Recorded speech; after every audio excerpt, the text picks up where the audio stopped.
జై శ్రీమన్నారాయణ.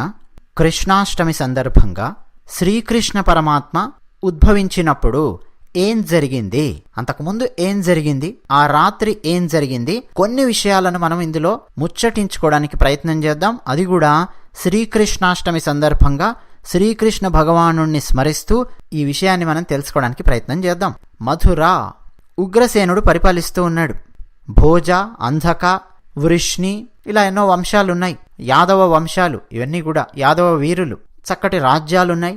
వాటన్నింటి మీద ఇగో మధుర అనే రాజ్యం ఉన్నది. మధురను రాజధానిగా చేసుకుని పరిపాలిస్తూ ఉన్నాడు. నిజానికి రాజ్యం అని చెప్పలేము, మధుర అనేది రాజధాని అందాం. ఉగ్రసేనుడు చాలా చక్కగా పరిపాలిస్తూ ఉన్నాడు. కానీ ఉగ్రసేనుణ్ణి కిందికి దింపి తాను సింహాసనం మీద కూర్చోవాలి అని చెప్పి పథకం వేశాడు కంసుడు. ఎవరు కంసుడు? ఉగ్రసేనుని కుమారుడు కంసుడు. ఆలోచించండి ఒకసారి. మీ ఇంట్లో తల్లి తండ్రి ఉన్నారనుకోండి. మీరేదన్నా ఒక కార్యక్రమమో ఏదో చేస్తూ ఉన్నారు.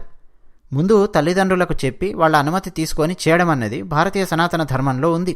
ఒక్కొక్కసారి వాళ్లకు నచ్చని పని చేయాల్సి వచ్చినా కాస్త భయంతో, అరే మా నాన్నకు నచ్చని పని చేయాల్సి వస్తోంది, మా అమ్మకు నచ్చని పని చేయాల్సి వస్తోంది అని చెప్పి ఒక చిన్న గిల్టీ ఫీలింగ్ అని చెప్పి అందాం. అలాంటి భావనతో చేయడం కూడా మనం గమనిస్తూ ఉండొచ్చు. తల్లి తండ్రి ఇంట్లో పెద్దవాళ్ళుగా ఉన్నప్పుడు వాళ్ళు నిర్ణయం తీసుకుంటారు, పిల్లలు పాటిస్తారు. లేదు వాళ్ళు వృద్ధులైపోతూ ఉన్నారనుకోండి, ఇక పిల్లలు వాళ్ళు నిర్ణయం తీసుకునే ఆ అధికారం లోపలికి వచ్చినప్పుడు, నిర్ణయాధికారం తమదైనప్పుడు చక్కగా తల్లిదండ్రులకు చెబుతూ వాళ్ళ అనుమతి తీసుకుంటూ తమ నిర్ణయాలు తల్లిదండ్రులకు చెబుతూ అలా ముందుకు సాగుతూ ఉండాలి. భారతీయ సనాతన ధర్మంలో కుటుంబాలు అలాగే నిలబడి ఉండడానికి కారణం అది. ఇంట్లో ఉన్నటువంటి పెద్దవాళ్లను గౌరవించడము. ఒక్కొక్కసారి పెద్దవాళ్లకు పిల్లలకు మధ్య ఒక క్లాష్ లాంటిది ఏదైనా వచ్చిందనుకోండి, అప్పుడు ఏం చేస్తారు? అప్పుడు కూడా వాదోపవాదాలు, చర్చలో ఏవో జరుగుతాయి తప్ప ఇంట్లో ఉన్నటువంటి పెద్దలను కొట్టడము, నిందించడము, అవమానించడము ఇలాంటివైతే చెయ్యరు సాధారణంగా. రాజుగా ఉన్నటువంటి ఉగ్రసేనుడు ఆయన పరిపాలిస్తుంటే రాజకుమారుడైన కంసుడు ఆయనను తీసుకెళ్లి చెరసాలలో పారేసి ఆయన కింద ఉన్న రాజ్యాలను మొత్తం హస్తగతం చేసుకొని కంసుడు రాజై పరిపాలించడం మొదలుపెట్టాడు. అంటే తండ్రి, ఒరే నాయన కంస తీసుకోరా రాజ్యాన్ని అని అప్పగించనూ లేదు. తండ్రి ఇంకా శక్తి సామర్థ్యాలతో ఉన్నాడు, సింహాసనం దిగనూ లేదు తండ్రి. అకస్మాత్తుగా ఒకరోజు వచ్చాడు, తన సైన్యాన్ని మొత్తం గుప్పిట్లో పెట్టుకున్నాడు, తండ్రిని చెరసాలలో బారేశాడు, కంసుడు సింహాసనం మీద కూర్చున్నాడు. ఎంతటి నీచమైన పని చూడండి. దాంతోపాటు తన చెల్లెలు దేవకికి వసుదేవుణ్ణిచ్చి వివాహం చేశాడు. దేవకి వసుదేవులను కారాగారంలో బంధించాడు. ఎందుకని? ఆకాశవాణి చెప్పింది, ఏయ్ కంస, ఈ దేవకికి అష్టమ గర్భంలో పుట్టేవాడు నిన్ను సంహరిస్తాడు అని ఆకాశవాణి చెప్పింది. దాంతో భయపడిపోయి కంసుడు వాళ్ళిద్దరిని చెరసాలలో బంధించాడు. సరే, ముందు వాళ్ళనేం చెరసాలలో బంధించలేదు, కానీ తర్వాత నారద మహర్షి వచ్చి మాట్లాడడము అదంతా వేరే కథ. అక్కడ దాకా నేను వెళ్ళడం లేదు. కృష్ణ పరమాత్మ ఆవిర్భావం గురించి మాత్రమే నేను మాట్లాడదలుచుకున్నాను ఈ వీడియోలో. కంసుడు ఎంతమంది రాక్షసులను చేరదీశాడంటే, ఇప్పుడు మన పైనే ఉన్న ఎర్రచొక్కా దేశము, మనకు ఎడంవైపే ఉన్న ఆకుపచ్చ దేశము రకరకాల రాక్షసులను చేరదీసి కశ్మీర్ గుండా మన భారతదేశం లోపలికి వదులుతున్నట్టు చేరదీశాడు. ఎవరు అంటే బాణాసురుడు. మిత్రుడు కంసునికి బాణాసురుడు, అతి భయానకమైన రాక్షసుడు. భౌముడు, జరాసంధుడు, రాక్షసుడు కాదు రాజు, కానీ రాక్షసుల కంటే దారుణంగా ప్రవర్తిస్తున్నాడు జరాసంధుడు. భూబకాసుర దేశాలు కొన్ని ఉంటాయి. మన పైన ఉన్న ఎర్రచొక్కా దేశం ఇప్పుడు భూబకాసుర దేశంలాగా ప్రవర్తిస్తోంది. ఏ ల్యాండ్ కనిపిస్తే దాన్ని మొత్తం నేను కబ్జా చేసేస్తాను, మొత్తం నా కంట్రోల్లో ఉండాలి, ఇది భావన. ఒకప్పుడు ఆంగ్లేయులు ఇదే భావనతో మొత్తం రవి అస్తమించని బ్రిటిష్ సామ్రాజ్యం అని చెప్పుకుంటూ చాలా చాలా దేశాలను తమ కాలనీస్గా మార్చుకొని పరిపాలన చేసుకుంటొచ్చారు. అక్కడక్కడ ఉన్న సంస్కృతిని మొత్తం విధ్వంసం చేసి తమ సంస్కృతిని మొత్తం నెత్తిమీదేసి రుద్దడము అవన్నీ చేస్తూ వచ్చారు. దాని ప్రభావం ఏముందో ఈరోజు మనం చూస్తూనే ఉన్నాం. జరాసంధుడు అలాంటివాడు. చాలామంది రాజులను ఓడించి బంధిస్తూ ఉన్నాడు చెరసాలలో. అలాంటి నీచుడు కంసునికి స్నేహితుడు అని చెప్పి చెప్పడం కంటే జరాసంధుడు కంసునికి పిల్లనిచ్చిన మామ. జరాసంధుని ఇద్దరు అమ్మాయిలను కంసునికిచ్చి వివాహం చేశాడు. ఒక దుర్మార్గుడు, మరో దుర్మార్గుడు, ఇద్దరు. ఇగో ఇలాంటి బంధుత్వము, స్నేహం ఉంది. కేశి, ధేనుకాసురుడు, బకాసురుడు, ప్రలంబాసురుడు, చాణూర ముష్టికులు ఎప్పుడు కంసుని దగ్గరే ఉంటారు. ద్వివిధుడు, పూతన, తృణావర్తుడు, అఘాసురుడు, ఇలా చెప్పడం మొదలు పెడితే చాలా పెద్ద జాబితా ఉంది కంసుని దగ్గర ఉన్న రాక్షసులు. ఈ రాక్షసులను సహాయంగా తీసుకొని తనకు ఎవరైతే ఎదురు తిరుగుతూ ఉంటారో వాళ్ళందరినీ ఓడించి వాళ్ళని అవమానిస్తూ ఉండేవాడు. ఇంత చేస్తే కంసుడు యుద్ధాలు చేసింది ఎవరి మీద అయ్యా అంటే యాదవుల మీదే. కంసుడు యాదవుడే. మిగతా యాదవులందరినీ తాను లోబరుచుకొని తన కాళ్ల కింద చెప్పులాగా పడి ఉండాలి అన్నట్టుగా తయారు చేసుకొని రాక్షసుల సహాయంతో వాళ్ళందరినీ అణిచివేస్తూ వాళ్ళందరినీ అవమానిస్తూ ఆ యాదవ వీరులు చాలామంది ఇక ఆ అవమాన భారం భరించలేక తమ ఇళ్ళు, తమ పొలాలు, తమకుండే అధికారాలు అవన్నీ ఇక మాకు వద్దే వద్దని చెప్పి వదిలిపెట్టేసుకొని కంసుడు పరిపాలిస్తున్న ఆ రాజ్యంలో ఉండలేక వాళ్ళు వేరే వేరే రాజ్యాలకు వెళ్ళిపోయారు. కొంతమంది యాదవ వీరులు పాంచాల దేశానికి వెళ్ళారు, కొంతమంది సాళ్వ దేశానికి వెళ్ళారు, కొంతమంది కోసల వెళ్ళారు, కొంతమంది కురు వెళ్ళారు, కొంతమంది నిషిధ రాజ్యానికి వెళ్ళారు, కొంతమంది విదర్భకు వెళ్ళారు, ప్రస్తుతం మహారాష్ట్ర ప్రాంతం, కొంతమంది కేకయ దేశానికి వెళ్ళారు. ఇలా రకరకాల దేశాలకు, దేశం అంటే రాజ్యం, అప్పట్లో రకరకాల రాజ్యాలకు వెళ్ళిపోయారు. ఇక మరికొంతమంది ఏం చేస్తారు, మథురాలో ఉండేవాళ్ళు కంసునికి భజన చేస్తూ లేదా కంసునికి భయపడుతూ అతన్ని సేవిస్తూ కంసుని దగ్గరే ఉన్నారు. కొంతమంది ఏమో ఎప్పుడు వీడి పీడ విరగడవుతుందో అప్పుడు మళ్ళీ మేమందరం ప్రశాంతంగా ఉంటాం కదా అని దానికోసం ఆలోచిస్తూ ఉన్నటువంటి అక్రూరుడు లాంటి వాళ్ళు కూడా ఉన్నారు. కంసుని దగ్గరే ఉంటారు కానీ వీడి పీడ ఎప్పుడు విరగడవుతుందబ్బా అని చెప్పి ఆలోచిస్తూ ఉంటారు. అలాంటి వాళ్ళు ఉన్నారు. అంటే ఉన్న రాజుని తీసుకెళ్లి చెరసాలలో పారేసి ఇప్పటి భాషలో చెప్పాలంటే ఒక టెర్రర్ సృష్టించాడు. ఎవరు? కంసుడు. ఒక భయోత్పాతమైన వాతావరణాన్ని సృష్టించాడు. ఇక దీనికి తోడు దేవకీ వసుదేవులు వీళ్లను కారాగారంలో బంధించాడు కదా, వాళ్లకు పుట్టిన 6 కుమారులను వధించాడు. ఇక ఇప్పుడు 7వ కుమారుడు ఆదిశేషుడు. ఆయన విష్ణు తేజస్సుతో కలిసి దేవకీ గర్భంలో ప్రవేశించాడు. అంటే 7వ వాడుగా ఆదిశేషుడు జన్మించాలి. ఆ సమయంలో బాగా గమనిస్తే శ్రీమన్నారాయణునికి అర్థం అయ్యింది, కంసుడు ఇవన్నీ చేస్తున్నాడు కదా, సరే అని వెంటనే యోగమాయను పిలిచాడు. మాయా ఆయన దగ్గరే ఉంటుంది, ఆయన ఏం చెప్తే అది వింటుంది మాయ. ఆయన మాయ తప్పించుకోవడం అనేది అసాధ్యం. శ్రీమన్నారాయణుని మాయను పిలిచాడు. ఆ అవసరంబున విశ్వరూపుండగు హరి తన్ను నమ్మిన యాదవులకు కంసుని వలన భయంబు కలుగునని ఎరింగి యోగమాయాదేవికిట్లనియే భాగవతంలో ఉన్నది. ఏమన్నాడంటే, మాయా గోపాలకులున్నారే అక్కడ రేపల్లె, ఆ రేపల్లెకు వెళ్ళు. వసుదేవునికి భార్యలున్నారు, వాళ్ళందరినీ కంసుడు బంధించాడు. కేవలం దేవకీ మాతను మాత్రమే కాదు, ఇతర భార్యలుంటే వాళ్లను కూడా బంధించాడు. కానీ రోహిణిని మాత్రం అతను బంధించలేకపోయాడు. ఆమె నందబాబా ఉన్న గోకులంలో సురక్షితంగా ఉంది రోహిణి. ఆమె గర్భంలోకి ఆదిశేషుని యొక్క తేజస్సును తీసుకెళ్లి ప్రవేశపెట్టు. ఆ తర్వాత నేను నా అంశతో దేవకికి జన్మించబోతూ ఉన్నాను. అయితే నువ్వు యశోదాదేవికి బిడ్డగా పుట్టు, ఆమె గర్భంలో జన్మించు అని చెప్పాడు. అంటే మాయకి ఏమేం చెప్పాడండి? 3 విషయాలు చెప్పాడు. మొట్టమొదటి విషయం ఏంటి? దేవకీ గర్భంలో ప్రస్తుతం ఆదిశేషుడు ఉన్నాడు కదా, ఈ మాయ ఏం చేయాలట?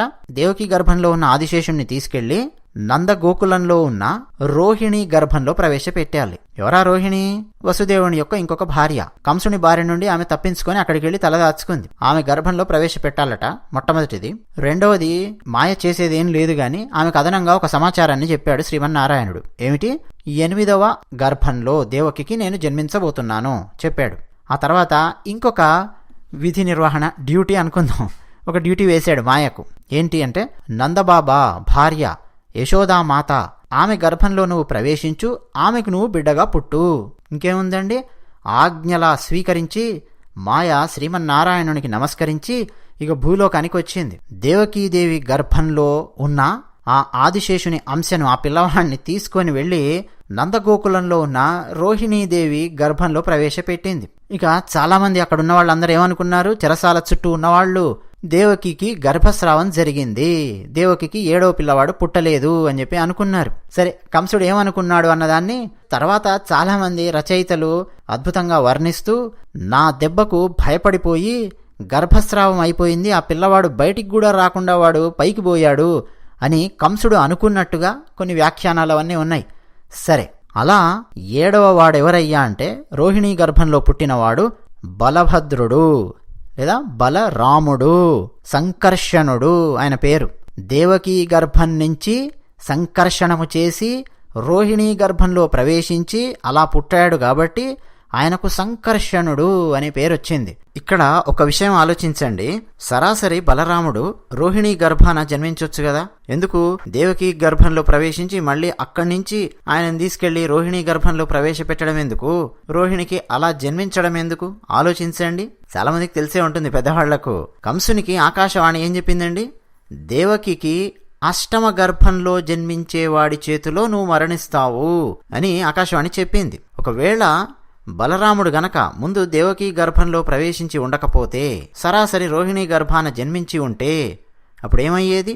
దేవకీ గర్భాన శ్రీమన్నారాయణుడు 7వ గర్భంలో జన్మించాల్సి వచ్చేది, అంటే 7వ పిల్లవాడిగా పుట్టాల్సి వచ్చేది.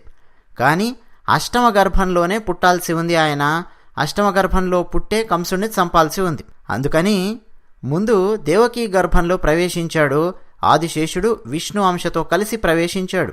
అక్కడి నుంచి రోహిణీ గర్భంలోకి యోగమాయ ప్రవేశపెట్టింది. ఒకవేళ దేవకీ గర్భంలోనే 7వ వాడిగా ఉండి ఉంటే పుట్టగానే మళ్ళీ కంసుని చేతిలో మరణించాలా, లేదు యుద్ధం చెయ్యాలా, మళ్ళీ అవన్నీ కొన్ని సమస్యలు ఉన్నాయి. ఆ ముందు జన్మించినటువంటి 6 మంది ఉన్నారే, వాళ్ళెవరు? అదంతా కూడా వేరే కథ, అక్కడికి మనం వెళ్ళడం లేదు ఇప్పుడు. కాబట్టి ఇదంతా ఉంది. బలరాముడు ముందు దేవకీ గర్భాన ప్రవేశించి ఆ తర్వాత యోగమాయ ద్వారా సంకర్షణం చేయబడి అక్కడి నుంచి రోహిణీ గర్భంలో ప్రవేశించి అలా పుట్టాడు. అంటే బలరాముడికి ఇప్పుడు 2 తల్లులు అయ్యారు. జాగ్రత్తగా గమనిస్తే దేవకీదేవి ఆమె బలరాముని తల్లే, రోహిణీదేవి ఆమె కూడా బలరాముని తల్లే. శ్రీకృష్ణునికి కూడా 2 తల్లులు కాసేపట్లో మనమే చూస్తాం కదా, మీకు చాలా మందికి తెలుసు కూడా. దేవకీ గర్భాన జన్మించాడు, పెరిగిందేమో యశోద దగ్గర, ఆయనకు 2 తల్లులు. ఇది ఆశ్చర్యకరమైన విషయం. ఇక ఆ తర్వాత శ్రీమన్నారాయణుడు వసుదేవుని శరీరంలో ప్రవేశించి అక్కడి నుంచి తన తేజస్సుతో దేవకీ గర్భంలో ప్రవేశించాడు. ఇక చూడండి, దేవకీ గర్భంలో శ్రీమన్నారాయణుడు ఉండేసరికి దేవకీదేవి శరీరం మొత్తం ఒక నూతనమైన తేజస్సుతో వెలిగిపోతోంది. దేవకి యొప్పే పూర్వయగు దిక్సతి చంద్రుని దాల్సు కైవడిన్ అన్నాడు పోతన. అంటే ఎలా ఉంది దేవకి అంటే, రాత్రిపూట తూర్పు దిక్కు వైపు చంద్రోదయం గనక జరగబోతూ ఉంటే, చంద్రుడు ఇంకా రాకముందు చంద్రుని కాంతి ఆకాశంలో కనిపిస్తుంది, వెలిగిపోతుంది. దేవకీదేవి వదనారవిందము, ఆమె శరీరము జాజ్వల్యమానంగా నూతన కాంతితో వెలిగిపోతోంది అని వర్ణించాడు పోతన. మొత్తం ఇదంతా ఎవరికి చెప్తున్నారండి? భాగవతాన్ని మర్చిపోవద్దు మీరు ఎప్పుడు కూడా. శుకమహర్షి పరీక్షిత్తు మహారాజుకు చెప్తూ ఉన్నాడు. వెంటనే పరీక్షిత్తు ఆశ్చర్యంతో, అవునా, ఏమైంది, ఆ తర్వాత ఏమైంది అని చెప్పి అడిగాడు పరీక్షిత్తు. చెప్తున్నాను విను పరీక్షిత్తు మహారాజా అని శుకమహర్షి చెప్తూ ఉన్నాడు. ఈ బ్రహ్మాండ భాండాలన్నింటినీ తన కడుపులో పెట్టుకున్న శ్రీమన్నారాయణుడు భూదేవిని ఉద్ధరించడాని కోసం దేవకీదేవి కడుపులో బాలార్కు క్రియన్ ప్రవేశించాడు, వృద్ధి పొందాడు అన్నాడు. బాలార్కుడు అంటే ఏంటండి? బాల అర్కుడు, అర్కుడు అంటే సూర్యుడు, బాలార్కుడు అంటే బాలసూర్యుడు అని కాదు. ఉదయం సూర్యుడు ఎలా ఉంటాడో చూడండి. ఉదయపు సూర్యుడు వృద్ధి చెందుతూ ఉంటాడు. అలా నెమ్మదిగా ఆకాశంలో నుంచి మనకు తూర్పు వైపు కనిపిస్తూ ఉంటుంది అరుణ రేఖ. ఆ తర్వాత ఎర్రగా ఆకాశం కనిపిస్తుంది తూర్పు వైపు. నెమ్మదిగా సూర్యుడు అలా బయటికి వస్తాడు. ఇక ఆ తర్వాత మధ్యాహ్నం ప్రచండుడైపోతాడు, మీకు తెలుసు. అలా దేవకీ గర్భంలో శ్రీకృష్ణుడు ఉదయకాలపు సూర్యునిలాగా అలా వృద్ధి పొందుతూ ఉన్నాడు అన్నాడు పోతన. ఇక ఆ తర్వాత పోతన అద్భుతమైన వర్ణన చేశాడు. గర్భిణీ స్త్రీలు ఎలా ఉంటారు మీ అందరికీ తెలిసే ఉంటుందని చెప్పి నేను అనుకుంటూ ఉన్నాను. తెలియకపోతే మీ ఇంట్లో ఉన్న స్త్రీలను అడగండి, వాళ్ళు ఏమన్నా చెప్తారు. రకరకాల లక్షణాలు కనిపిస్తూ ఉంటాయి గర్భిణీ స్త్రీలలో. అలాంటి లక్షణాలు ఆమెలో కూడా కనిపిస్తూ ఉన్నాయి. ఆమె మొహం ఇలా అయ్యింది, ఆమె శరీరం లావుగా అయ్యింది, ఇలా రాసుకుంటూ కూర్చుంటే దాన్ని ఇన్ఫర్మేషన్ అంటారు. దాన్ని కావ్యము అనరు, కవిత్వము అనరు. అందులో ఉండే సౌందర్యాన్ని వెలికి తీయాలంటే వ్యాసుడు రచించిన భాగవతాన్ని పోతన తెలుగులో మనకు అద్భుతమైన పద్యాలలో అందించాడు. అసలు ఎలా ఉందంటే పరిస్థితి, పోలిక చూడండి పోతన ఇచ్చింది. దేవకీదేవి ఆమె కూడా గర్భవతులందరిలో ఏ లక్షణాలు కనిపిస్తున్నాయో ఆమెలో ఆ లక్షణాలు కనిపిస్తున్నాయి. ఆమె మొహం తెల్లగా మారుతోంది అన్నాడు పోతన. అక్కడితో ఆగలేదు. దేవకీదేవి మొహం తెల్లగా మారుతోంటే ప్రపంచంలో ఉండే దుష్టుల మొహాలు తెల్లబోతూ ఉన్నాయి అన్నాడు. ఆమె పొత్తి కడుపు మీద నూగారు వెంట్రుకలు మెరుస్తూ ఉంటే దుష్టుల ఇళ్లల్లో, దుర్మార్గుల ఇళ్లల్లో అపశకునాలు పుడుతూ ఉన్నాయి అన్నాడు. ఇక గర్భిణీ స్త్రీలకు ఆహారం తినాలి అన్న ఆసక్తి ఉండదు, ఏం తినబుద్ధి కాదు కదా, ఆహారం మీద వాంఛ తప్పుతోంది అని చెప్పి అన్నాడు పోతన. ఆమెకు అన్నం తినబుద్ధి కావట్లేదు, శత్రువులు ఏదో జరగబోతోంది మాకు అని భయంతో వాళ్లకు అన్నం సహించడం లేదు అన్నాడు పోతన. అంటే వాళ్ళకి తెలియడం లేదు ఎవరో గర్భవతి, అసలు ఏం జరుగుతోంది ఏమి తెలియట్లేదు వాళ్లకు. ఆమె చెరసాలలో ఉంది అంతే కదా, కానీ ఆమెకు లక్షణాలు కనిపిస్తుంటే ప్రపంచంలో దుష్టులలో ఏ లక్షణాలు కనిపిస్తున్నాయో చెప్తున్నాడు పోతన. గర్భిణీ స్త్రీ కాబట్టి ఆయాసము అలసట అవన్నీ కలుగుతూ ఉంటాయి కదా, తెలియడం లేదేంటో గాని శత్రువులకు కూడా అలసట కలుగుతోంది అన్నాడు పోతన. గర్భిణీ స్త్రీలకు ఏంటంటో బలపాలు, చాక్పీసులు, మట్టి తినాలని చెప్పి అనిపిస్తూ ఉంటుంది కొద్దిమందికి. ఆమెకు కూడా మట్టి తినాలి అని చెప్పి అనిపిస్తోందట. దాని అర్థం ఏంటంటే శత్రువులు త్వరలో మట్టి కరచబోతున్నారు అని పోతన ప్రయోగం చేశాడు. మట్టి కరచుట అనేది ఒక జాతీయం. మట్టి కరచుట అంటే ఏంటండి, చావడం అంతే, ఏం లేదు, వాడు చచ్చాడు రా అనడం కంటే మట్టి కరిచాడు అని చెప్పి అంటారు. ఆమెకేమో మట్టి తినాలని చెప్పి అనిపిస్తోందట గర్భిణీ స్త్రీ కాబట్టి. ఎందుకయ్యా అంటే శత్రువులు మట్టి కరచబోతున్నారా అన్న సూచన ఇది చూపిస్తోంది అంటున్నాడు పోతన. ఇక శ్రీమన్నారాయణుడు ఆమె గర్భంలో ఆ పిల్లవాడు అలా అలా అలా పెరుగుతూ ఉన్నాడు. పంచభూతాలు చూడ్డానికి వచ్చాయా అన్నట్టుగా ఉంది పరిస్థితి అని పోతన అద్భుతమైన సీసపద్యం రాశాడు. పంచభూతాలలో నీరు ఆ బాలుణ్ణి చూడ్డానికి వచ్చిందా అన్నట్టు ఆమెకు చెమటలు పోస్తున్నాయి అన్నాడు. ఆమె శరీరం మీద స్వేద బిందువులు కనిపిస్తుంటే పోతన వర్ణన ఏంటంటే, పంచభూతాలు వచ్చాయ్యా, అందులో జలము శ్రీకృష్ణుణ్ణి చూడ్డానికి అంటే ఆ దేవకీమాతను చూడ్డానికి వచ్చింది, అందువల్ల ఆమె శరీరం మీద స్వేద బిందువులు కనిపిస్తున్నాయి అన్నాడు. అలాగే అగ్ని ఆమె కడుపులో ఉన్న శ్రీమన్నారాయణుణ్ణి సేవించడానికి వచ్చిందా అన్నట్టుగా ఆమె శరీరము నూతన కాంతితో వెలిగిపోతోంది అన్నాడు. అంతేకాదు వాయుదేవుడు ఆమెను సేవించడానికి వచ్చాడు అన్నట్టుగా ఆమెకు నిట్టూర్పులు వస్తూ ఉన్నాయి అని చెప్పి అంటూ ఉన్నాడు. అలాగే భూమాత ఆ దేవకీదేవిని సేవించడానికి వచ్చిందా, ఆమె కడుపులో ఉన్న పిల్లవాడిని సేవించడానికి, ధ్యానించడానికి, అర్చించడానికి వచ్చిందా అన్నట్టుగా దేవకీదేవికి మట్టి తినాలనిపిస్తోంది అని చెప్పి అంటూ ఉన్నాడు. చూడండి, దేవకీదేవి గర్భిణీ స్త్రీ మట్టి తినాలని చెప్పి అనిపిస్తోందంటే ఎన్ని రకాల అద్భుతమైన వర్ణనలు చేశారో పోతన ఒక్కసారి ఆలోచించండి, తెలుస్తుంది. ఆమెకు మట్టి ఎందుకు తినాలనిపిస్తోంది అయ్యా అంటే, భూదేవే ఆమె దగ్గరికి రావాలని చెప్పి అనుకుంటోంది. భూమాత, భూమి పంచభూతాలలో ఒకటి కదా, శ్రీమన్నారాయణుని సేవించడానికి వస్తోంది, అందుకనే ఆ భావన ఆమెకు కలుగుతోంది అన్నాడు. అంతేకాదు గర్భంలో ఉన్న ఆ శ్రీమన్నారాయణుణ్ణి పూజించడానికి, సేవించుకోవడానికి విశాలమైన ఆ ఆకాశము ఒక రూపాన్ని ధరించి వచ్చిందా అని అనిపిస్తోంది ఆమె నడుము చూస్తుంటే అన్నాడు. ఆమె నడుము విశాలమైపోతోంది.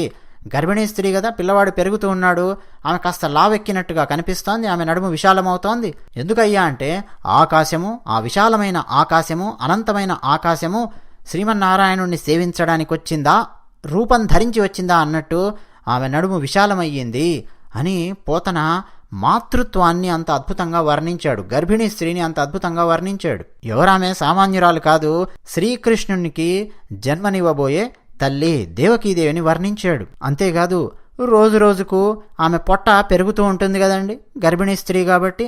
దాంతో ఆమె నడుముకు కట్టుకున్నటువంటి మొల నూలు అంటారు, ఆ తాళ్ళు కానీ అవన్నీ గట్టిగా బిగుతుగా అయిపోతూ ఉన్నాయి. ఆమె వస్త్రాలు అవన్నీ కూడా బిగుతుగా అవుతున్నాయి అంటే శత్రువుల యొక్క భార్యల మంగళ సూత్రాలు ఆ తాళ్ళు జారిపోతున్నాయి అని చెప్పి అన్నాడు.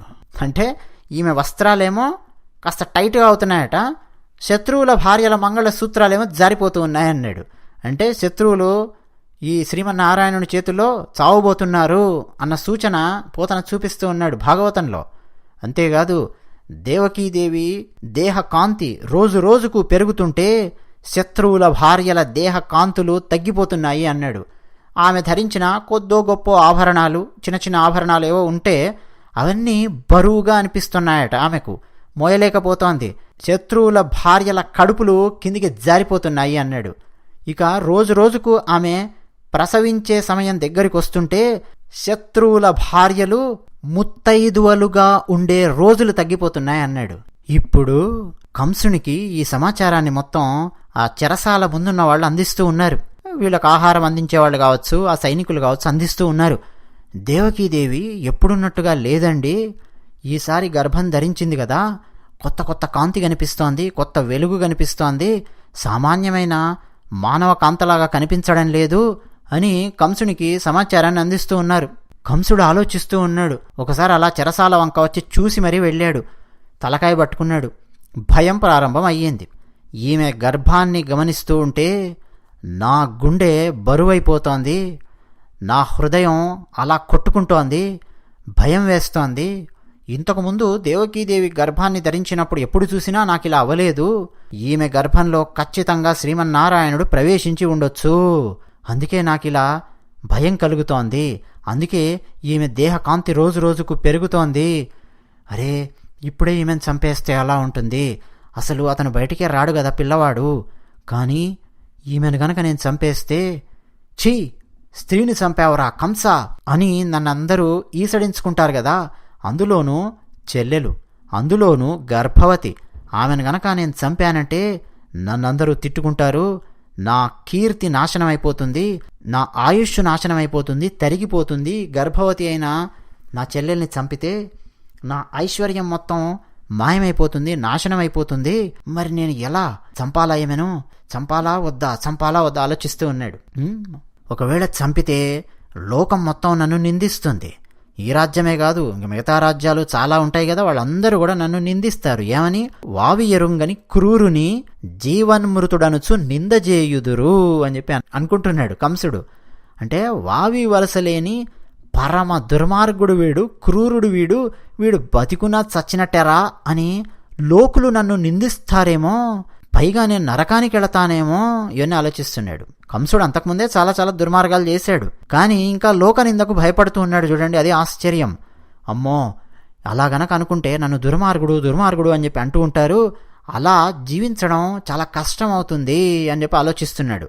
అంటే దాని అర్థం ఏంటి? దేవకీదేవిని చంపాలి అని చెప్పి అనుకున్న ఆలోచనను కాస్త వెనక్కి తీసుకుంటూ ఉన్నాడు. అతని ఆలోచనలు అన్నమాట ఇవన్నీ అని నిశ్చయించి క్రౌర్యంబు విడిచి ధైర్యంబు నొంది గాంభీర్యంబు వాటించి శౌర్యంబు ప్రకటించుకొనుచు దిగ్గనంచెలియలించంపు నగ్గలిక ఎగ్గని యుగ్గడించి మాని మౌనియుంబోలే నూరకుండియు అని చెప్పి అన్నాడు పోతన. అంటే ఇక కాస్త క్రూరత్వాన్ని తగ్గించుకున్నాడు, కాస్త ఏదో లేని ధైర్యాన్ని తెచ్చుకున్నాడు. మేకపోతు గాంభీర్యం అంటారే, అలాంటి ధైర్యాన్ని తెచ్చుకున్నాడు. నేను శూరుణ్ణి వీరుణ్ణి అని చెప్పి తనను తానే సంభాళించుకున్నాడు. చెల్లెల్ని చంపడం పాపం, వద్దులే చంపొద్దులే అని ఏదో శాంత స్వభావం ఉన్నవాళ్లాగా మునీశ్వరుల్లాగా అలా కూర్చున్నట్టుగా కూర్చొని పోయాడు.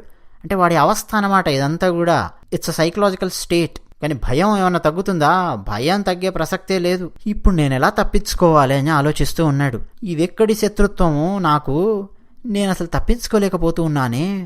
శ్రీమన్నారాయణుడు పుడతాడు, ఈమెకు ఎప్పుడు పుడతాడు, ఎలా పుడతాడు, ఏంటిది? వాడు పుట్టగానే వాడిని చంపేస్తాను నేను.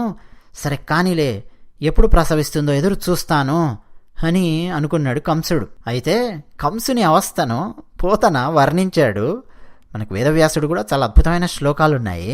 తిరుగుచు కుడుచుచు త్రావుచు నరుగుచు కూర్చుండి లేచు చనవరతంబున్ హరి తలచి జగమా హరిమయమని చూచె కంసుడారని ఎలుకన్. మామూలుగా అండి ఈ పద్యం చదువుతుంటే నాకు ప్రహ్లాద చరిత్ర తీసుకొని కనుక మనం చూస్తే ప్రహ్లాదునికి సంబంధించిన పద్యం గుర్తొస్తుంటుంది నాకు. అంతేకాదు 12 మంది ఆళ్వారులు ఉన్నారు. ఆ ఆళ్వారులలో పెరియాళ్వార్ అని ఒక ఆళ్వారు ఉన్నాడు. ఆయన గుర్తొస్తూ ఉంటాడు నాకు. శ్రీకృష్ణదేవరాయల వారు ఆముక్తమాల్యద రచించారు. ఆ ఆముక్తమాల్యదలో పెరియాళ్వారు గురించి రచించిన పద్యాలు గుర్తొస్తూ ఉంటాయి. కాకపోతే ఇక్కడేమో శత్రువు స్మరిస్తున్నాడు హరిని. పెరియాళ్వారు కానీ ప్రహ్లాదుడు కానీ వీళ్ళందరూ ఏమో భక్తులు, శ్రీకృష్ణదేవరాయల వారు వాళ్ళందరూ భక్తులు. కంసుడేమో శత్రువు. కానీ శత్రువులకు భక్తులకు హరిని కీర్తించడంలో, అంటే హరిని గుర్తు చేసుకోవడంలో ఏం తేడా లేదా అని చెప్పి అనిపిస్తూ ఉంటుంది. భయం ఎలా ఉందంటే, తిరుగుచూ బయటికి వెళుతున్నాడు అనుకోండి, అటు ఇటు ఏదో వెళుతూ ఉంటాడు. మనసులో మాత్రం అమ్మో శ్రీమన్నారాయణుడు నన్ను లేపేస్తాడేమో, శ్రీమన్నారాయణుడు నన్ను చంపేస్తాడేమో ఆలోచిస్తూ ఉన్నాడు.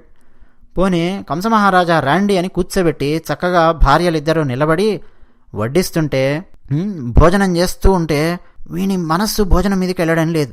వాళ్ళు ఆ పక్కనే ఉన్న చెలికత్తెలు వాళ్ళందరూ చెప్తూ ఉంటారు, ఇదిగోండి చక్కగా మీకోసమే మంచి నేతిగారెలు చేయించాం, తినండి, చాలా చక్కగా ఉన్నాయి ఇవి.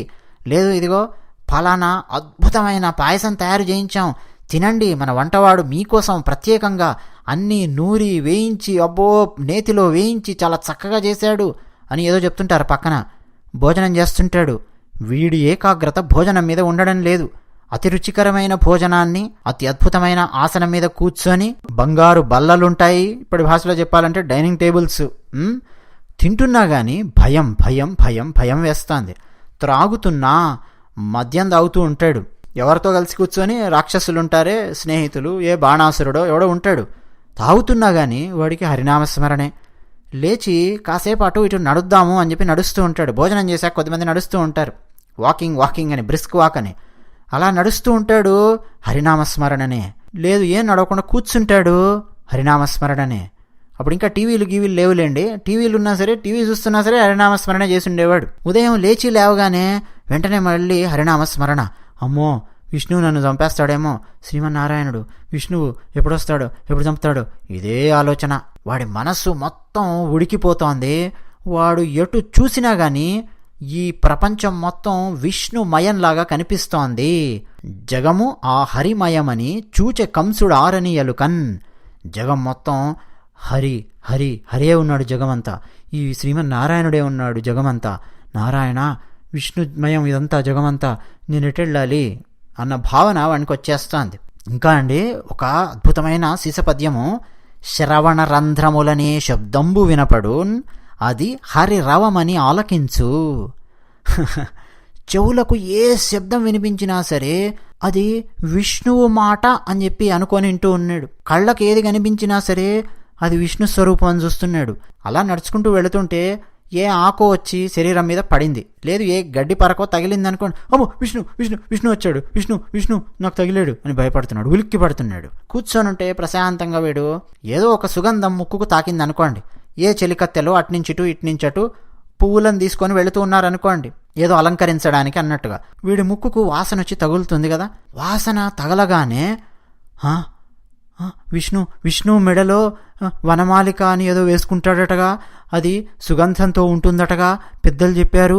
ఈ వాసన ఆ వాసనేనా, అమ్మో విష్ణు వచ్చాడా విష్ణు వచ్చాడా అని చెప్పి వీడు భయపడుతున్నాడు.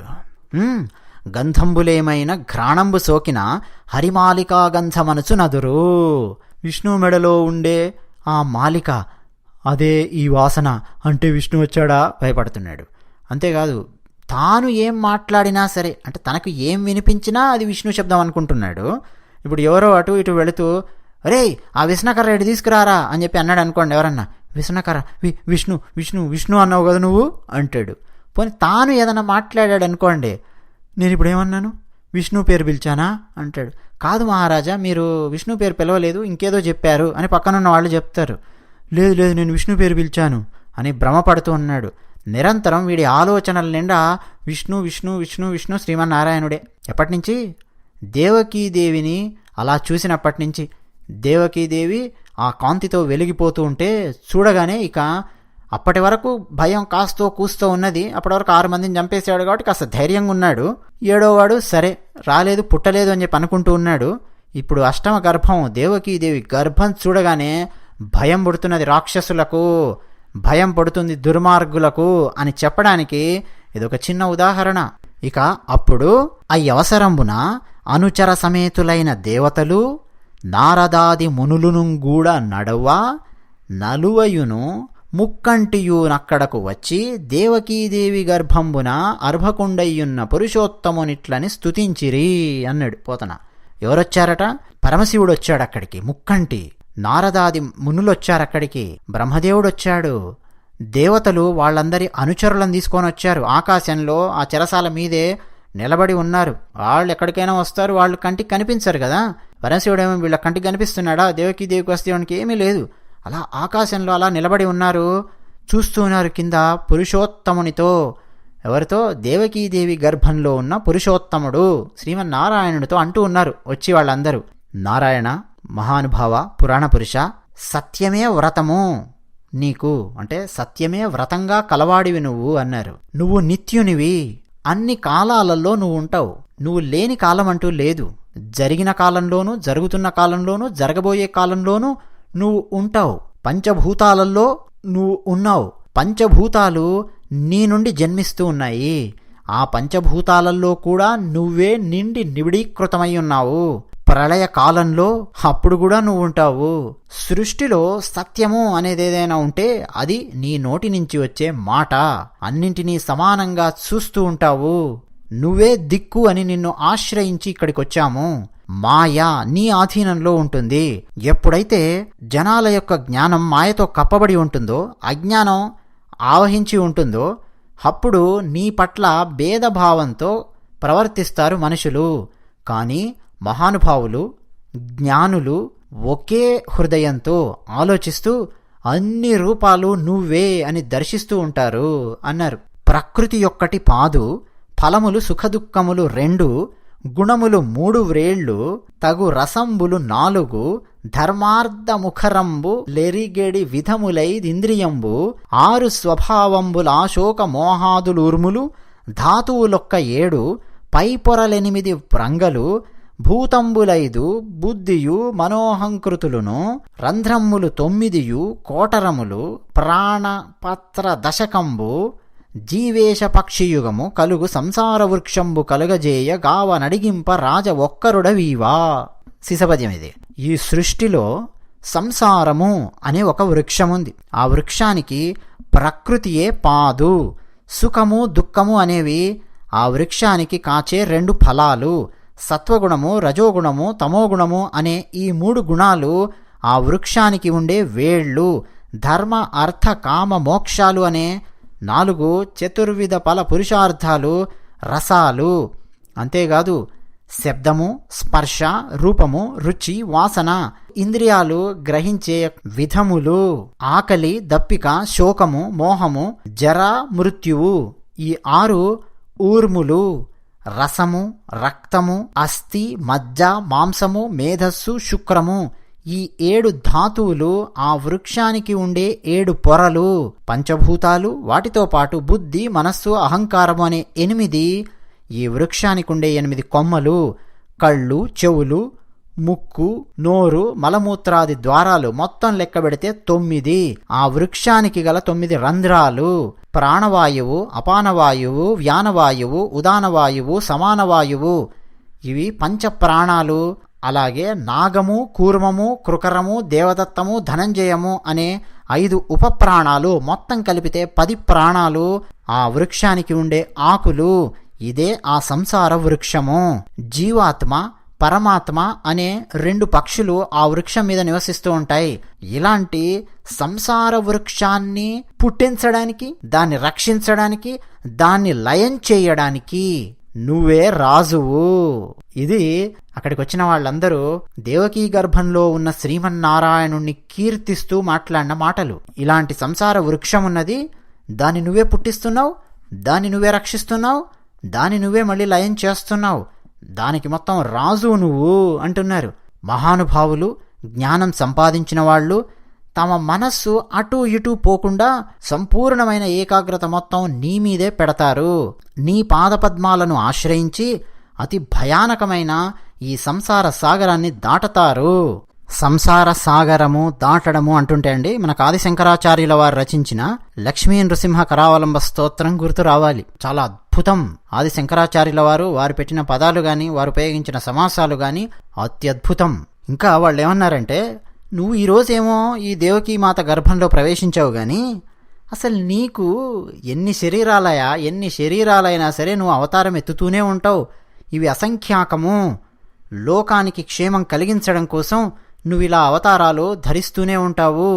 రకరకాల శరీరాలు ధరిస్తావు, శుభాలు చేకూరుస్తావు, మంచివారికి శుభాలు చేకూరుస్తావు, దుర్మార్గులకు, దుష్టులకు, క్రూర స్వభావం కలిగిన వాళ్లకు శిక్షలు విధిస్తూ ఉంటావు.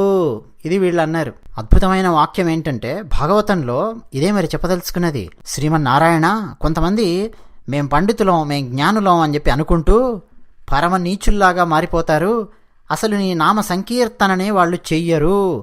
నీ నామ సంకీర్తన అనేది జ్ఞానులనైనా సరే రక్షించి తీరుతుంది. అలాంటి నీ నామాన్ని జపించకపోతే, గుర్తు చేసుకోకపోతే వాళ్ళందరూ అధోగతుల పాలవుతారు. ఇది భాగవతంలో ఉన్నది. వాళ్ళందరూ ఇలా కీర్తించి అక్కడి నుంచి వాళ్ళు వెళ్ళిపోయారు. ఇక ఇప్పుడు దేవకీదేవి శ్రీకృష్ణుణ్ణి కనే సమయం ఆసన్నమయ్యింది. పంకజముఖి నీళ్లాడను సంకటపడ కలుల మానసంబుల నెల్లన్ సంకటము దోచే మెల్లన సంకటములు లేమి దోచే సత్పురుషులకున్. పోతన పద్యం. పంకజముఖి, పద్మం వంటి ముఖం గలది ఎవరు? దేవకీదేవి శ్రీకృష్ణుణ్ణి కనడం కోసం ఆమెకు నొప్పులు వస్తూ ఉన్నాయి, ప్రసవ వేదన పడుతోంది. ఆమె ప్రసవ వేదన పడుతుంటే దుష్టుల మనస్సుల్లో, వాళ్ళ హృదయాలలో ఏదో తెలియని వేదన, ఆవేదన మొదలయ్యింది. అసలు ఆమె ఎవరో తెలియదు చాలామంది దుష్టులకు. అసలు ఆమె శ్రీకృష్ణుణ్ణి కనబోతోంది అన్న విషయమూ తెలియదు. కానీ దుష్టుల మనస్సుల్లో ఆ ఆవేదన అనేది ప్రారంభమయ్యింది. ఆమె ప్రసవ వేదన పడుతుంటే దుష్టుల మనస్సులలో ఆవేదన కలగడం ఏంటి? ఒకసారి ఆలోచించండి. ఇంగ్లీష్లో అండి ఇంట్యూషన్ అని చెప్పే పదం ఉంది. అంటే the ability to understand something immediately without the need for conscious reasoning. అంటే తార్కికమైన ఏ పాయింట్ అక్కడ ఉండదు, అక్కడ లాజిక్ ఉండదు, తర్కం ఉండదు. ఏంటో తెలీదు, ఏదో ఆవేదన దిగులుగా ఉంటోంది నాకు, ఏంటో తెలీదు ఆవేదన అని చెప్పి అంటూ ఉంటారు. వాళ్ళకే తెలియదు ఏంటో ఆవేదన. కొంతమందికి దుష్టుల మనస్సుల్లో ఇలాంటి ఆవేదన కలుగుతోంది అంటే ఒక రకమైన ఇంట్యూషన్. ఇంకా చెప్పాలంటే ప్రిమానిషన్ అందాం. ప్రిమానిషన్ అనేది ఇంగ్లీష్లో సరైనటువంటి పదం. తెలుగులో అయితే అపశకునము అనాలా, ఇంకేమనాలో ఆలోచించండి. అంటే it's a strong feeling that something is about to happen, especially something unpleasant అని చెప్పి అనిపిస్తోంది దుష్టులకు. ఏదో నాకు చెడు జరగబోతోందే, ఏంటో తెలీదు, గుండె గాబరాగా ఉంది, ఏంటో ఆవేదనగా ఉంది అని చెప్పి అనుకుంటూ ఉన్నారు దుష్టులు. దేవకీదేవి పడుతున్న ప్రసవ వేదనను అలా పోల్చారు భాగవతంలో. సంకటములు లేమి దోచె సత్పురుషులకున్. మరి మంచి వాళ్ళకి ఏమనిపిస్తుందో తెలుసా? వాళ్ళకు కూడా ఇంట్యూషనే. ఏంటి అంటే సత్ప్రవర్తన కలిగిన వాళ్లకు, మంచి వాళ్లకు మా కష్టాలన్నీ తొలగిపోబోతున్నాయి అన్నట్టు వాళ్ళకేంటో శుభశకునాలు కనిపిస్తూ ఉన్నాయి, మంచి మంచి సూచనలు కనిపిస్తూ ఉన్నాయి మంచి వాళ్లకు. దేవకీదేవి ప్రసవ వేదన పడుతుంటే ప్రసవ వేదన అయిపోయింది. దేవకీదేవి శ్రీకృష్ణుణ్ణి ప్రసవించింది. ఇప్పుడు బయటికొచ్చాడు ఆమె గర్భంలో నుంచి. ఎలా ఉన్నాడు అంటే సుతుగనే దేవకి నడురే యతి శుభగతి తారలును గ్రహంబులు నుండన్ దితి సుత నిరాకరిష్ణున్ శ్రితవదనాలంకరిష్ణు జిష్ణున్ విష్ణున్. పోతన పద్యం. శ్రితవదనాలంకరిష్ణుడు అన్నాడండి పుట్టగానే పదం పోతన. శ్రిత వదనాలంకరిష్ణుడు. మనకోసారి చిన్నజీర స్వామివారు రాముని గురించి, కృష్ణుని గురించి వ్యాఖ్యానం చేస్తూ వారు చెప్పారు, రామునిలో ఒక లక్షణం ఉంది, ఒక ప్రత్యేకమైన లక్షణం. ఏంటంటే సౌశీల్యము అని చెప్పి పిలుస్తారు దాన్ని. వానరులతో మాట్లాడతాడు, గుహునితో మాట్లాడతాడు, శబరితో మాట్లాడతాడు, రాక్షసులు విభీషణునితో మాట్లాడతాడు, క్షత్రియులతో మాట్లాడతాడు. ఎవరితో అయినా సరే కలిసిపోగలిగే మనస్తత్వం రాముడు. దానికి సౌశీల్యము అని పేరు. శ్రీకృష్ణునికి ఉన్నటువంటి లక్షణాలలో ఒకటి దివ్యమంగళ విగ్రహము. ఆయనను చూడగానే ఇక గతి తప్పుతారు, లయ తప్పుతారు. ఒకసారి ఋషులు అందరూ కూర్చొని అక్కడ ఏదో హోమాలు చేస్తూ ఉన్నారు, కొంతమంది తపస్సులు చేసుకుంటున్నారు, కొంతమంది జపాలు ఇవన్నీ చేసుకుంటూ ఉన్నారు, ఏదో చదువుకుంటూ ఉన్నారు. శ్రీకృష్ణుడు అలా నడుచుకుంటూ వెళ్ళిపోయాడు. ఒక్కసారి ఆయనను చూడగానే వీళ్ళు చేస్తున్న పనులు మొత్తం ఆపేశారు, ఆయనను చూస్తూ ఉన్నారు. దివ్యమంగళ విగ్రహం ఒకటి. రెండోది ఆశ్రిత వ్యామోహము. ఆశ్రిత వ్యామోహం శ్రీకృష్ణునికి. ఒకసారి శరణాగతి చేస్తే శ్రీకృష్ణుని దగ్గర, కృష్ణ నువ్వు నావాడివి, నేను నీవాణ్ణి కృష్ణ అని ఒక్కసారి సంపూర్ణ శరణాగతి కనుక చేస్తే ఇక వాళ్ళు ఏం చెబితే అది ఆయన చేస్తాడు, వింటాడు శ్రీకృష్ణుడు. ఇది ఆశ్రిత వ్యామోహము. అది మనం పాండవుల విషయంలో చూసాం, ద్రౌపది విషయంలో చూసాం, కురుసభలో ఏం జరిగిందో మనం చూసాం. ఆ పదాలండి ఇక్కడ కనిపిస్తున్నాయి మనకు. ఏంటి? శ్రిత వదనాలంకరిష్ణుడు. ఎవరైనా సరే ఆశ్రయిస్తే, శరణాగతి చేస్తే వాళ్ళ వదనారవిందంలో అంటే వాళ్ళ మొహాలల్లో కాంతిని తీసుకొని రాగలిగే సామర్థ్యం ఉన్నవాడు. ఒక్కసారి ఆయన ఆశ్రయిస్తే చాలు, ఆశ్రయించిన వాళ్ళ మొహాలల్లో ఒక్కసారి ప్రకాశం వచ్చేస్తుంది, వికాసం వచ్చేస్తోంది, ఆనందం వచ్చేస్తుంది. అలాంటి లక్షణం కలిగిన వాడు శ్రిత వదనాలంకరిష్ణుడు. బయటికొచ్చాడు ఆమె గర్భంలో నుంచి అన్నాడు పోతన. అంతేనా? దితి సుత నిరాకరిష్ణుడు. దితి యొక్క పుత్రులు ఎవరండి? దైత్యులు. నిరాకరిష్ణుడు, దైత్యులను తిరస్కరించేవాడు విష్ణువు. అంటే ఆశ్రితులనేమో ఆనందింపజేస్తాడు, దైత్యులనేమో తిరస్కరిస్తాడు. అలాంటి విష్ణువు ఆమె గర్భం నుంచి బయటికొచ్చాడు అన్నాడండి పోతన. ఇది భాగవతంలో ఉన్న వర్ణన. దేవకీదేవి శ్రీకృష్ణుణ్ణి ప్రసవిస్తున్న సమయంలో 7 సముద్రాలు ఉప్పొంగుతూ ఉన్నాయి. మేఘాలు ఆనందంతో అలా అలా ఆకాశంలో తమ ఉరుములతో కృష్ణ భగవానుడొస్తున్నాడు అని ఏదో ప్రపంచంలో ఉన్న వాళ్ళందరికీ చాటింపు వేస్తున్నట్టుగా ఉరుముతూ ఉన్నాయి. ఆకాశంలో గ్రహాలు నక్షత్రాలు శుభస్థానాలలో ఉండి ప్రకాశిస్తూ ఉన్నాయి. మొత్తం దిక్కులన్నీ కాంతితో నిండిపోతూ ఉన్నాయి. పిల్లగాలి అంటామే, చల్లటి గాలి సుగంధాన్ని మోసుకొస్తూ మెల్లగా వీస్తోంది. అంటే ప్రళయకాలంలో వీచే గాలి కాదది. హుద్హుద్దు కత్రినా తుఫాన్లున్నాయా, తుఫాను గాలి కాదది.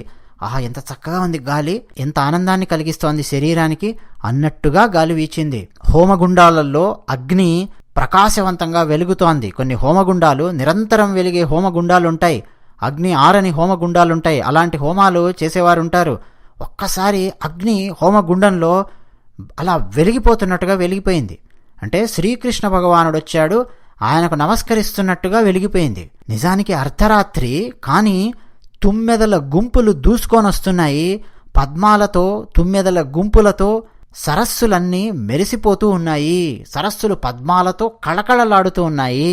నదులు స్వచ్ఛమైన జలాన్ని తీసుకొనొస్తూ ప్రవహిస్తూ ఉన్నాయి. ఇక భూమాత ఆమె మొహాన్ని చూడాలే, వదనారవిందం వెలిగిపోతోంది. అర్ధరాత్రి పక్షుల కిలకిలా రావాలు వినిపిస్తూ ఉన్నాయి. పువ్వులతో పళ్లతో తోటలు అడవులు వెలిగిపోతూ ఉన్నాయి. ఇక దేవతలు పుష్పవర్షం కురిపిస్తూ ఉన్నారు. గంధర్వులొచ్చి ఆకాశంలో దివ్య గానాలు చేస్తూ ఉన్నారు, పాడుతూ ఉన్నారు. రంభాది కాంతలు అని చెప్పి అన్నాడు భాగవతంలో. రంభ, ఇక అలాగే ఇతర అప్సరసలు నాట్యం చేస్తూ ఉన్నారు. శ్రీకృష్ణ భగవానుణ్ణి కీర్తిస్తూ ఆయనకు స్వాగతం పలుకుతూ నాట్యం చేస్తున్నారు. సిద్ధులు గుంపులుగా ఆకాశంలో నిలబడి చూస్తున్నారు. చారణులు అప్పటి వరకు భయంగా ఉన్నారు. శ్రీకృష్ణుడు పుట్టగానే వాళ్ళ భయం మొత్తం తొలగిపోయింది, ఆనందంగా చూస్తూ ఉన్నారు. దేవతలు రకరకాల వాయిద్యాలు తీసుకొని వచ్చి ఒక ఉత్సవం చేస్తున్నారు ఆకాశంలో. కిందన వాళ్ళకి ఎవరికి తెలియట్లేదు, కనిపించడం లేదు. భేరీ నాదాలు మోగుతూ ఉన్నాయి, పాటలు పాడుతూ ఉన్నారు. అప్సరసల నాట్యాలు, వచ్చాడు శ్రీకృష్ణ భగవానుడు అని ఆనందంగా పండగ చేసుకుంటున్నట్టుగా ఉంది వాతావరణం ఆకాశంలో. ఎవరికి కనిపించడం లేదు. వేదవ్యాసుడు రచించాడు, ఆయన నారాయణ స్వరూపుడే. ఇక ఆయనకు కనిపించింది ఏముంటుంది చెప్పండి? ఎవరెవరి మనసుల్లో ఏముందో కూడా వేదవ్యాసునికి తెలుసు.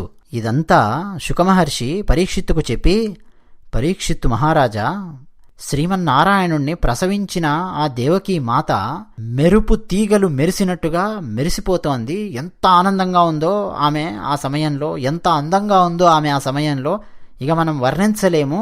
నిండు పౌర్ణమి రోజు 16 కళలతో చంద్రుడు తూర్పు దిక్కు ఎంత అందంగా కనిపిస్తాడో అంత అందంగా కనిపిస్తోంది దేవకీదేవి దేహము, ఆమె వదనారవిందము అలా వెలిగిపోతోంది. ఆ సమయంలో ఒక అద్భుతం జరిగింది. ఏంటి అంటే, ఆ బాలుడు 2 చేతులతో లేడు. సరిగ్గా అప్పుడు చూశారు బాలుని వంక. నీలమేఘశ్యాముడై కనిపిస్తూ ఉన్నాడు, ఆజానుబాహుడై కనిపిస్తూ ఉన్నాడు. ఆజానుబాహుడు అంటే ఏంటండి? మోకాళ్ల వరకు చేతులు ఉంటే ఆజానుబాహుడు అని చెప్పి పిలవాలి. రాముడు ఆజానుబాహుడు. అలా కనిపిస్తూ ఉన్నాడు. 4 చేతులున్నాయి.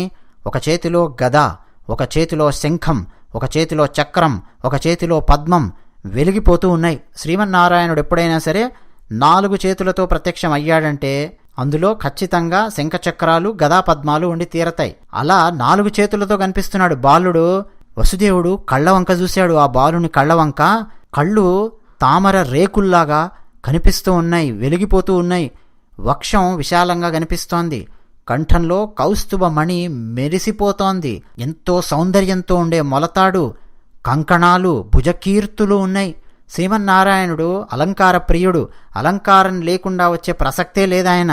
ఆఖరకు హిరణ్యకశపుణ్ణి సంహరించడానికి నరసింహావతారంలో వచ్చినప్పుడు ఏం అలంకారం, అలంకారంతోనే వస్తాడాయన. శ్రీవత్సము అనే మత్స ఉంది వక్షం మీద. చెవికి కుండలాలు మెరిసిపోతూ ఉన్నాయి. చెవి కుండలాలతో ఆయన తల మీద ఉన్న వెంట్రుకలు మెరిసిపోతూ ఉన్నాయి. చిన్న బాలుడు కదా, చిన్న కిరీటాన్ని ధరించి ఉన్నాడు. ఆ కిరీటం వైడూర్యాలు మణులు పొదిగి ఉన్నటువంటి కిరీటం. పూర్ణ చంద్రుడు ఎలాగైతే వెలిగిపోతాడో కాంతితో అలా వెలిగిపోతూ ఉన్నాడు. సజ్జనులను రక్షించడానికి వచ్చిన ఆ శ్రీమన్నారాయణుడు, అపార దయా సముద్రుడు ఆ శ్రీమన్నారాయణుడు. ఆయనను వసుదేవుడు అలా చూసి ఒక్కసారి వసుదేవుని శరీరం మొత్తం పులకించిపోయింది. ఆశ్చర్యం వేసింది. ఉబ్బి తబ్బిబ్బైపోతూ అలా నోరు తెరుచుకొని చూస్తూ ఉన్నాడు వసుదేవుడు. ఇప్పుడు అర్థమైంది, నాకు పుత్రుడు పుట్టాడు, శ్రీమన్నారాయణుడే నాకు పుత్రుడుగా పుట్టాడు అని అర్థమయ్యి వెంటనే స్నానం చేసి దానం చేసే అవకాశం లేదు కాబట్టి మనసులోనే ఆనందరసం అనే సముద్రంలో స్నానం చేస్తూ వసుదేవుడు మనసులో అనుకున్నాడు, బ్రాహ్మణులకు 10,000 గోవులు దానం చేస్తున్నాను అని మనసులోనే దానం చేసేసాడు. ఆ తర్వాత చెరసాల నుంచి బయటికి వచ్చిన తర్వాత బ్రాహ్మణులకు 10,000 గోవులు తర్వాత నిజంగా దానం చేశాడు. ముందు మనసులో దానం చేసేసాడు. మానసికంగా దానం చేయడం అంటారు. మానసికంగా ధార పోసేశాడు. బ్రహ్మదేవుణ్ణి కన్నా ఈ శ్రీమన్నారాయణుడు మాకు పుట్టాడు మా ఇంట్లో పిల్లవాడిగా అని ఆశ్చర్యపోయి చూస్తూ ఒక్కసారి సాష్టాంగ నమస్కారం చేశాడు. పైకి లేచి 2 చేతులను తన నుదుటి దాకా తీసుకొని వచ్చాడు. హృదయం దగ్గర కాదు, నుదుటి మీద పెట్టుకున్నాడు 2 చేతులు జోడించి. చిన్నపిల్లవాడు, నా కుమారుడు అని చెప్పి ఆలోచించలేదాయన. శ్రీమన్నారాయణుణ్ణి కీర్తిస్తూ ఉన్నాడు. నారాయణ చరిత్రను గానం చేస్తూ ఉన్నాడు, పొగుడుతూ ఉన్నాడు, పాడుతూ ఉన్నాడు వసుదేవుడు. మొత్తం సృష్టి అంతా నీలోనే మాకు కనిపించేలా చేస్తావు నారాయణ. జ్ఞానానంద స్వరూపునివి నువ్వు, శాశ్వతునివి నువ్వు ఎవరి ఆజ్ఞలకు లోబడవు. మాయ నిన్ను దరి చేరలేక, మాయ నిన్ను అంటలేక దూరంగా వెళ్ళిపోతూ ఉంటుంది మాయ. అలాంటి నిన్ను మేము కన్నామా, ఇదేం ఆశ్చర్యము అని చెప్పి చూస్తున్నాడు వసుదేవుడు. ఈ సర్వ సృష్టి నీలోనే ఉంది. మొత్తం సర్వానికి అంటే సర్వ సృష్టికి ఆత్మ లాంటి వాడివి నువ్వు. ఈ సృష్టి మొత్తం నీ దేహం లాంటిది. నీతో తయారైనటువంటి ఈ సృష్టి, నీతో తయారైనటువంటి ఈ వస్తువులలో మళ్ళీ మొత్తం నిండి ఉన్నది నువ్వే కదా. అలాంటి నీకు లోపల బయట అనే తేడాలే లేవు. నువ్వు తప్ప ఇతరమైనదేది కూడా ఇక్కడ లేదు. నువ్వు కాకుండా ఇంకేదైనా ఇక్కడ ఉంది అని చెప్పి ఆలోచిస్తే, అంటే పరమాత్మ తప్ప ఇంకేదైనా ఉంది అని చెప్పి ఆలోచిస్తే వాళ్ళు పరమ మూర్ఖులు అన్నాడు. భాగవతంలో ఉన్నటువంటి పద్యం ఉంది, కావాలంటే నేను దాన్ని చదివి కూడా వివరిస్తాను మీకు, వింటున్నటువంటి వాళ్లకు. ఈ విశ్వం నీ నుంచి పుడుతోంది. ఈ విశ్వానికి అవసరమైన గుణాలు కానీ, ఈ విశ్వాన్ని మార్చడానికి కావాల్సినవి కానీ అవేవి నీకు లేవు. సృష్టి చెయ్యాలన్న కోరిక కూడా నీకు లేదు. కానీ నీ వలన పుట్టినటువంటి ఈ విశ్వము నీ వలన వృద్ధి పొందుతూ నీలోనే లయమైపోతోంది. సృష్టి చేస్తూ ఉన్నప్పుడు సత్వగుణంతో తెల్లని రంగుతో ప్రకాశిస్తూ ఉంటావు. సృష్టిని లయం చేయాలనుకున్నప్పుడు నల్లటి రంగుతో నువ్వు ప్రకాశిస్తూ తమోగుణ రూపుడవై కనిపిస్తూ ఉంటావు. ఇవన్నీ కూడా నువ్వే ధరిస్తున్నటువంటి రకరకాల పాత్రలు, నువ్వు చేస్తున్నటువంటి మాయ. ఇదంతా కూడా శ్రీమన్నారాయణ, నువ్విలా ఉద్భవించడానికి కారణమేంటో నాకు అర్థమవుతోంది.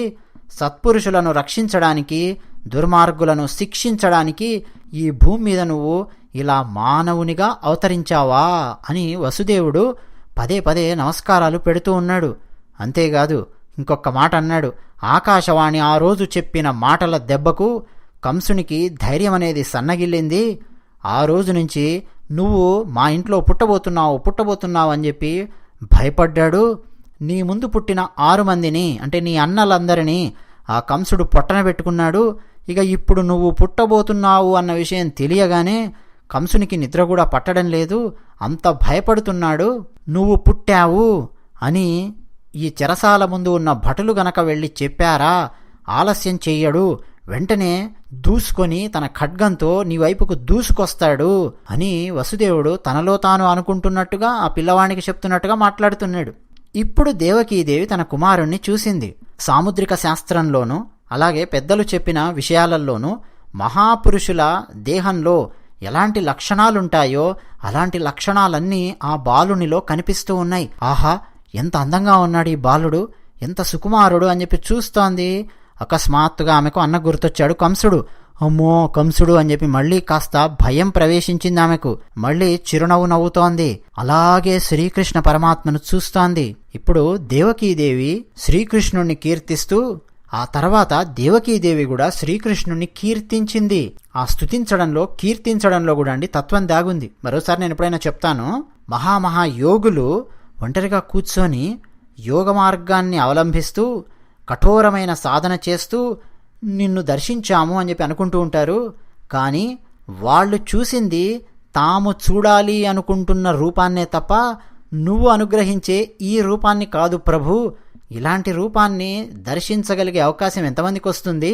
నీ దర్శనాన్ని మాకిచ్చావు, ఈ రూపాన్ని నేను చూశాను, నేను తరించాను ప్రభు అని దేవకీదేవి శ్రీకృష్ణ పరమాత్మను కీర్తిస్తోంది.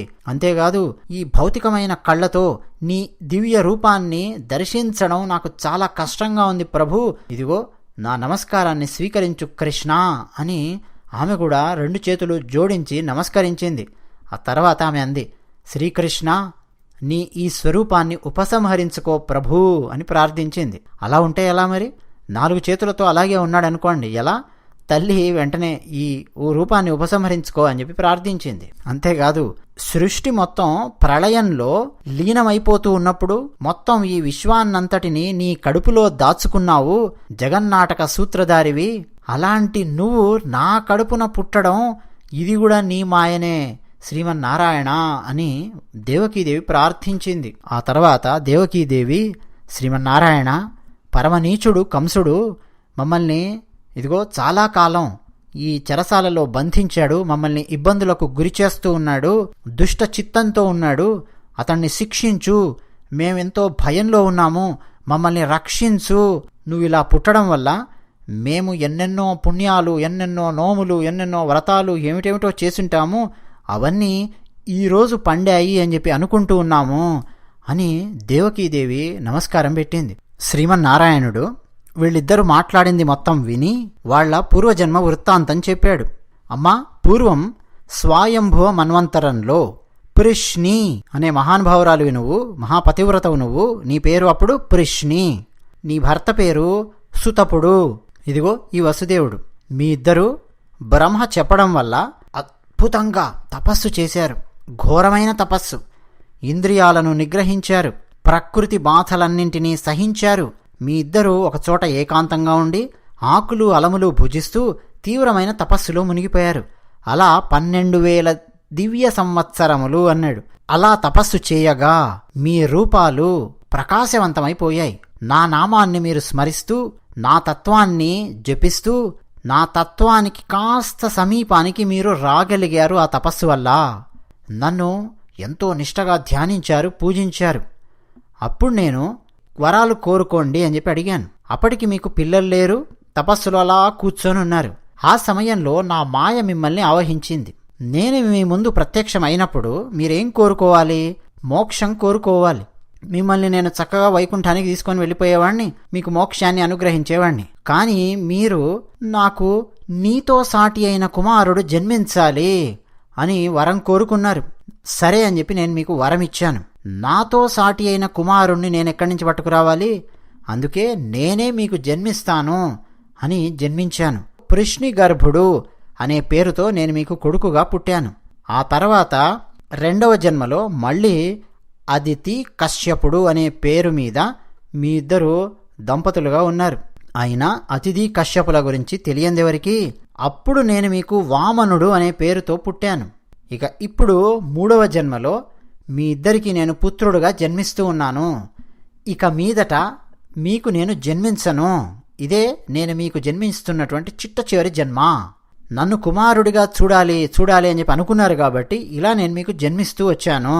అంతేకాదు, ఈ జన్మతో నేను మీకు మోక్షాన్ని అనుగ్రహిస్తూ ఉన్నాను. ఇదే మీ ఇద్దరికి చిట్ట చివరి జన్మ. ఈ జీవితాన్ని పరిపూర్ణంగా మీరు గడిపి నన్ను చేరుకుంటారు. ఇక మీదట మీరు మరో జన్మ ఎత్తరు, మీరు నా లోకానికి వచ్చేస్తారు అని వాళ్లను అనుగ్రహించాడు. చూడండి, శ్రీకృష్ణ పరమాత్మ పుట్టగానే చేసినటువంటి మొట్టమొదటి కార్యక్రమం ఏంటండి? ఏంటి చెప్పండి? రాక్షసులను చంపాడా? చంపలేదు. అసలు ఆయన మాట్లాడిన మొట్టమొదటి మాటలు, అసలు ఆయన ఏం చేశాడు? మోక్షాన్ని అనుగ్రహించాడు. పుట్టగానే తల్లిదండ్రులిద్దరికీ మోక్షాన్ని అనుగ్రహించాడు. అందుకే అండి వేదవ్యాసుడు కృష్ణస్తు భగవాన్ స్వయం అన్నాడు. ఆ తర్వాత ఎందరికో మోక్షాన్ని అనుగ్రహించాడు, ఎందరితోనో ఆడాడు, పాడాడు, అబ్బో చాలా చేశాడు. దుష్ట శిక్షణ అనేది తర్వాత వచ్చింది, అదంతా కూడా భాగమే. కానీ మోక్షాన్ని అనుగ్రహించడానికి వచ్చాడు. అది ఆయన చేసిన మొట్టమొదటి పని. ఇదంతా చెప్పి శుకమహర్షి పరీక్షిత్ మహారాజుతో అంటున్నాడు, మహారాజా, శ్రీమన్నారాయణుడు ఇలా చెప్పగానే దేవకీ వసుదేవులు ఆశ్చర్యంతో కన్నార్పకుండా చూస్తూ ఉన్నారు. ఇదంతా చెప్పి అప్పుడు తన రూపాన్ని వదిలిపెట్టి, అంటే తన 4 చేతులున్నటువంటి ఆ రూపాన్ని వదిలిపెట్టి ఇప్పుడు చిన్నపిల్లలు ఉండే రూపాన్ని ధరించాడు. ఇప్పుడు ఏడవడము, కాళ్ళు అలా కొట్టడము, కళ్ళు అలా తిప్పి చూడడము, చిన్నపిల్లలు పుట్టగానే ఏం చేస్తూ ఉంటారో అలా ప్రవర్తిస్తూ ఉన్నాడు శ్రీమన్నారాయణుడు.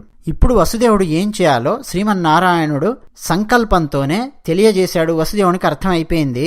ఆ శ్రీమన్నారాయణుణ్ణి, అంటే ఆ శ్రీకృష్ణుణ్ణి, కృష్ణ అనే పేరు ఇంకా పెట్ల, పసిబాలుణ్ణి ఆ చెరసాల దాటించి వేగంగా తీసుకొని వెళ్ళాలి అన్న విషయం అర్థమైపోయింది. ముందు శ్రీమన్నారాయణుడు చెప్పాడే, మాయను పిలిచి ఆమెకు ఒక బాధ్యత అప్పగించాడు.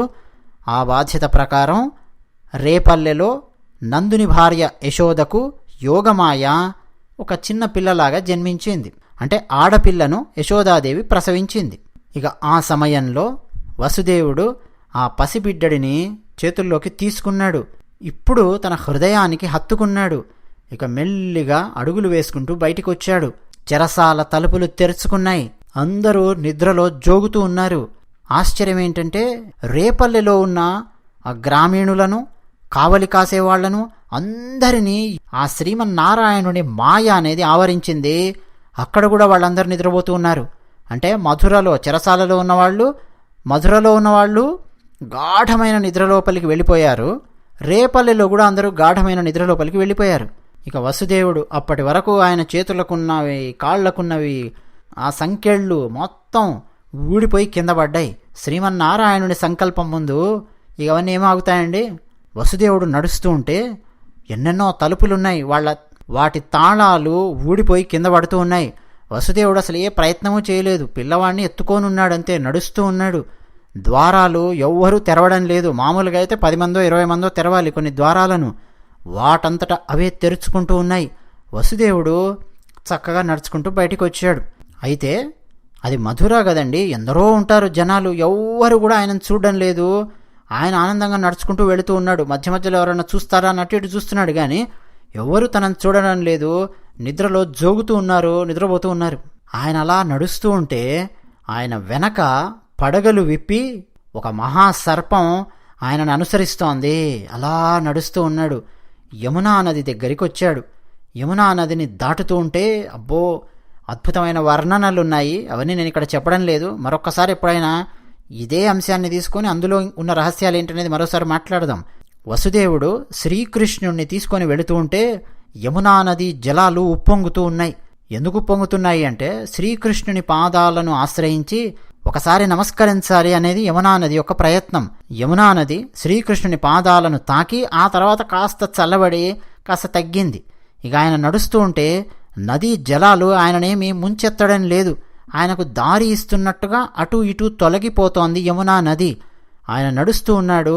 వసుదేవునికి శ్రీకృష్ణునికి వెనక ఒక మహాసర్పము పడగ విప్పి వారిని రక్షిస్తున్నట్టుగా అలా నడుచుకుంటూ వస్తోంది. నిజానికి శ్రీకృష్ణుణ్ణి రక్షించడము అనడం కంటే శ్రీకృష్ణుని తండ్రిని వారిని సేవించడానికి వచ్చింది ఆ మహాసర్పము అని చెప్పి కూడా అర్థం చేసుకోవచ్చు. వసుదేవుడు రేపల్లెకి వచ్చాడు. రేపల్లెలో అందరూ నిద్రపోతూనే ఉన్నారు. అలా వసుదేవుడు యమునా నదిని దాటాడు. నందుడు ఉన్న ఆ రేపల్లె లోపలికి ప్రవేశిస్తూ ఉన్నాడు. అక్కడ ఉన్న వాళ్ళందరూ నిద్రపోతూ ఉన్నారు, గాఢమైన నిద్రలో ఉన్నారు. ఇక వాళ్ళనెవ్వరినీ పిలవలేదు, ఎవరిని నిద్ర లేపలేదు. వసుదేవుడు సరాసరి నందుని ఇంటికి వెళ్ళాడు. ఆయన తలుపులు అలా తెరుచుకున్నాయి, నందుని యొక్క ఇంటి తలుపులు. లోపలికి వెళ్ళాడు. యశోదాదేవి నిద్రపోతూ ఉంది, మైమరిచి గాఢమైన నిద్రలో ఉంది. తన చేతుల్లో ఉన్న బాలుడిని అక్కడ పెట్టాడు. నిత్యప్రసాదయగు యశోద శయ్యనొయ్యన చిన్ని నల్లనయ్యనునిచి అన్నాడు పోతన.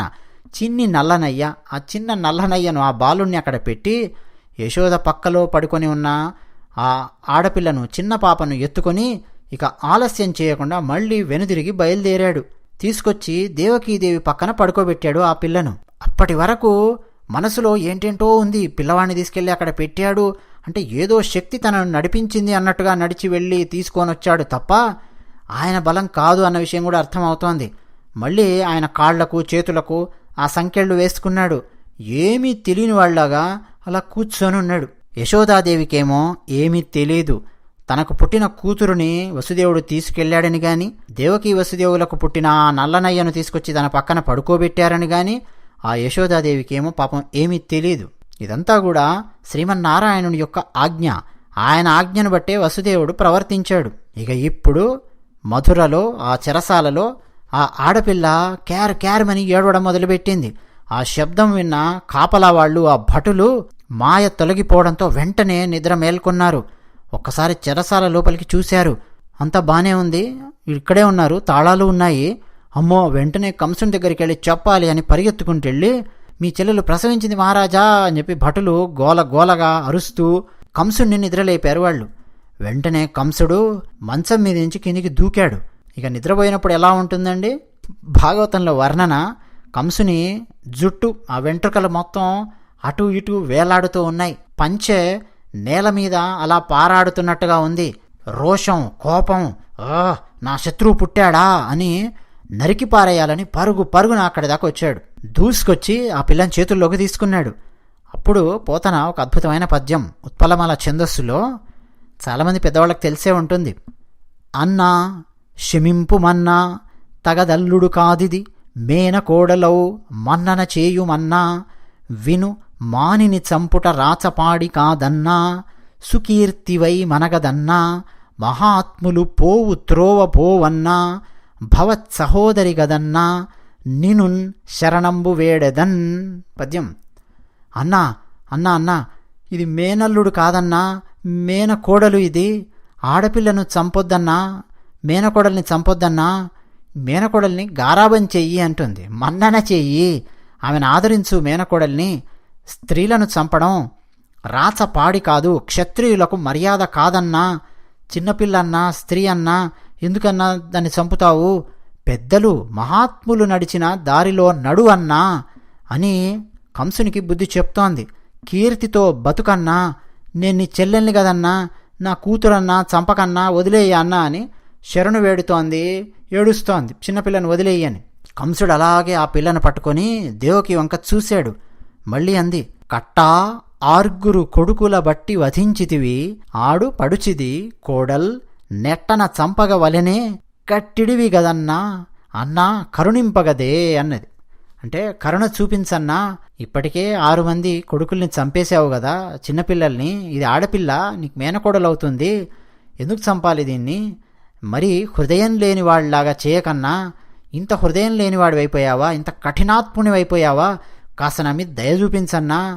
నాకు పుట్టబోయే కొడుకు గదా నీకు శత్రువు, కానీ పుట్టింది కొడుకు కాదు కదా, అమ్మాయి కదా, ఈ అమ్మాయిని చూసి కాస్త కనికరంతో వదిలేయన్నా, కనీసం ఈ పిల్లనైనా నాకు మిగిలించన్నా అని చెప్పి ఏడుస్తోంది దేవకీదేవి. వాడు కఠినాత్ముడు, వింటాడా? చెల్లెల్ని తిట్లు తిట్టాడు. అంటే బుద్ధి జ్ఞానం లేకుండా తిడుతూ ఉంటారే, అత్యంత కఠినంగా చెల్లెల్ని తిడుతూ ఆ పాపను గట్టిగా అలా పట్టుకొని, అది కూడా కాళ్ళు పట్టుకొని లాగుతూ ఉన్నాడు. పాప ఏడుస్తోంది. నేల మీద విసిరి కొడదాము అని తమ్మని విసిరి కొట్టాడు నేల మీద. కానీ ఆ పాప నేల మీద పడలేదు, రెవ్వుమని ఆకాశం లోపలికి అలా ఎగిరిపోయింది.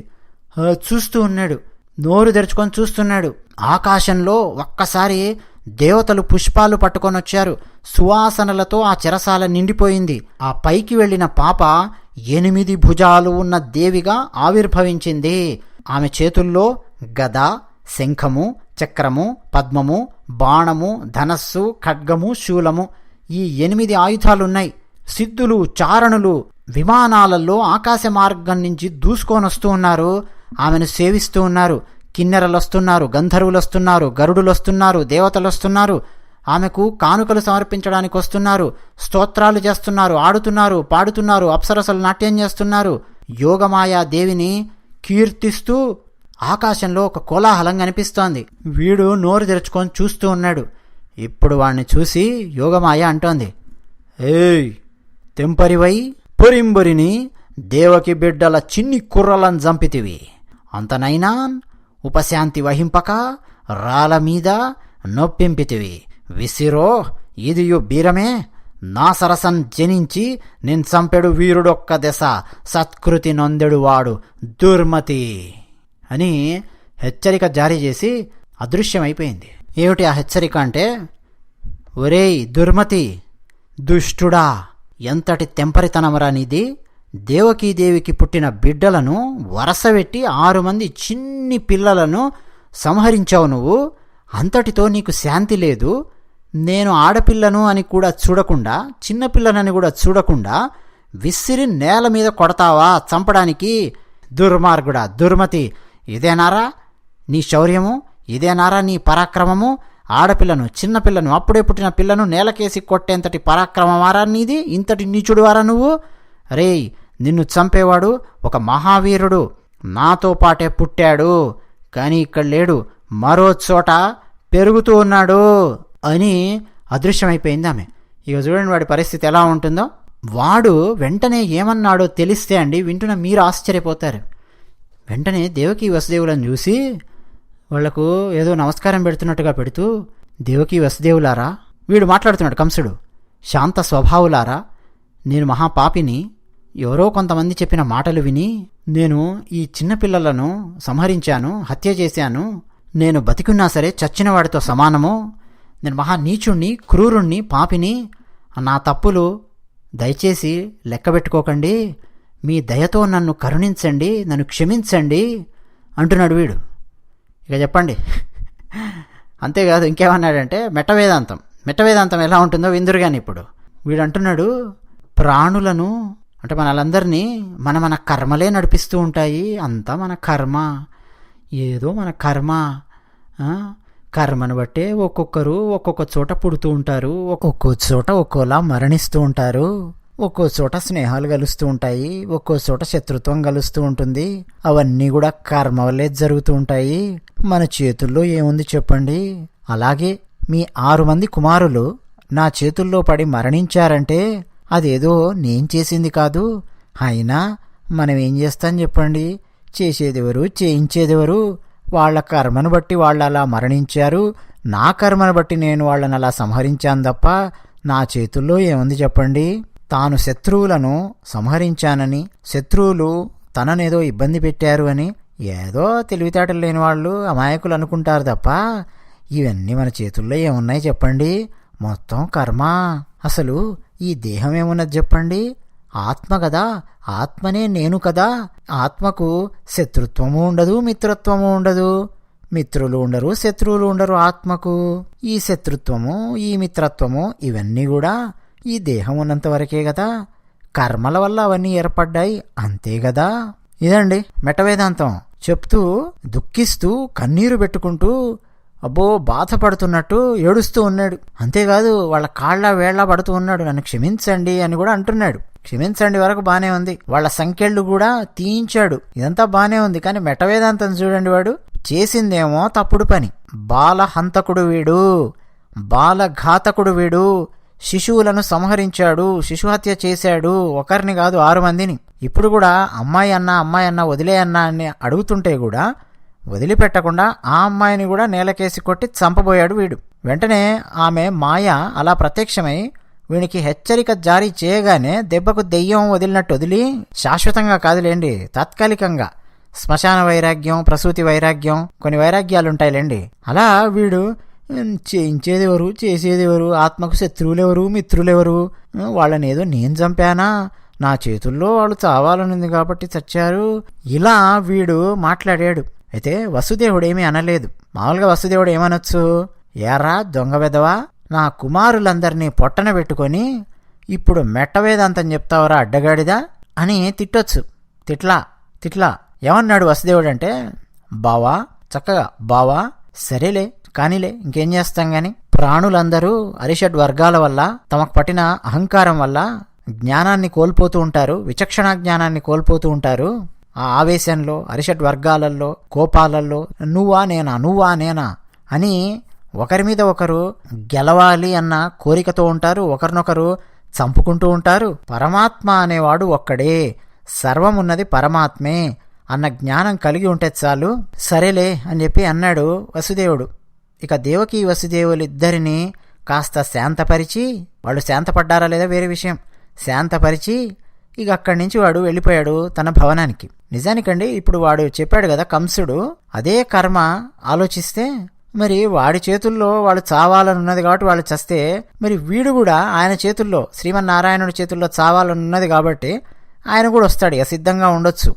వసుదేవుడు ఈ మాట కూడా అనొచ్చు కదా, సరే సరే నా కుమారులు నీ చేతుల్లో చావాలని చెప్పి ఉంది కాబట్టి చంపాను అని చెప్పి ఇప్పుడు సమర్థించుకుంటున్నావు, రేపు ఎక్కడో పెరుగుతున్న నా కుమారుడు శ్రీమన్నారాయణుడు ఆయన వస్తాడు, నిన్ను సంహరిస్తాడు, అప్పుడు కూడా ఇదే అనుకో, ఆయన చేతుల్లో నేను చావాలని ఉంది కాబట్టి, ఏదో రాసిపెట్టింది కాబట్టి నేను చచ్చాను అని చెప్పి అనుకో అని ఎగతాళి చేయొచ్చు వసుదేవుడు. ఏం ఎగతాళి చేయాలా, ఏం మాట్లాడలా. శ్రీకృష్ణుడు గురువులతో మాట్లాడేటప్పుడు ఎలా మాట్లాడతాడో చూడండి, అదే రాక్షసులతో మాట్లాడేటప్పుడు ఎలా మాట్లాడతాడో చూడండి. ఇంకొక వీడియో వస్తుంది, శ్రీకృష్ణుడు చేసిన యుద్ధం అని చెప్పి ఒక వీడియో రాబోతోంది.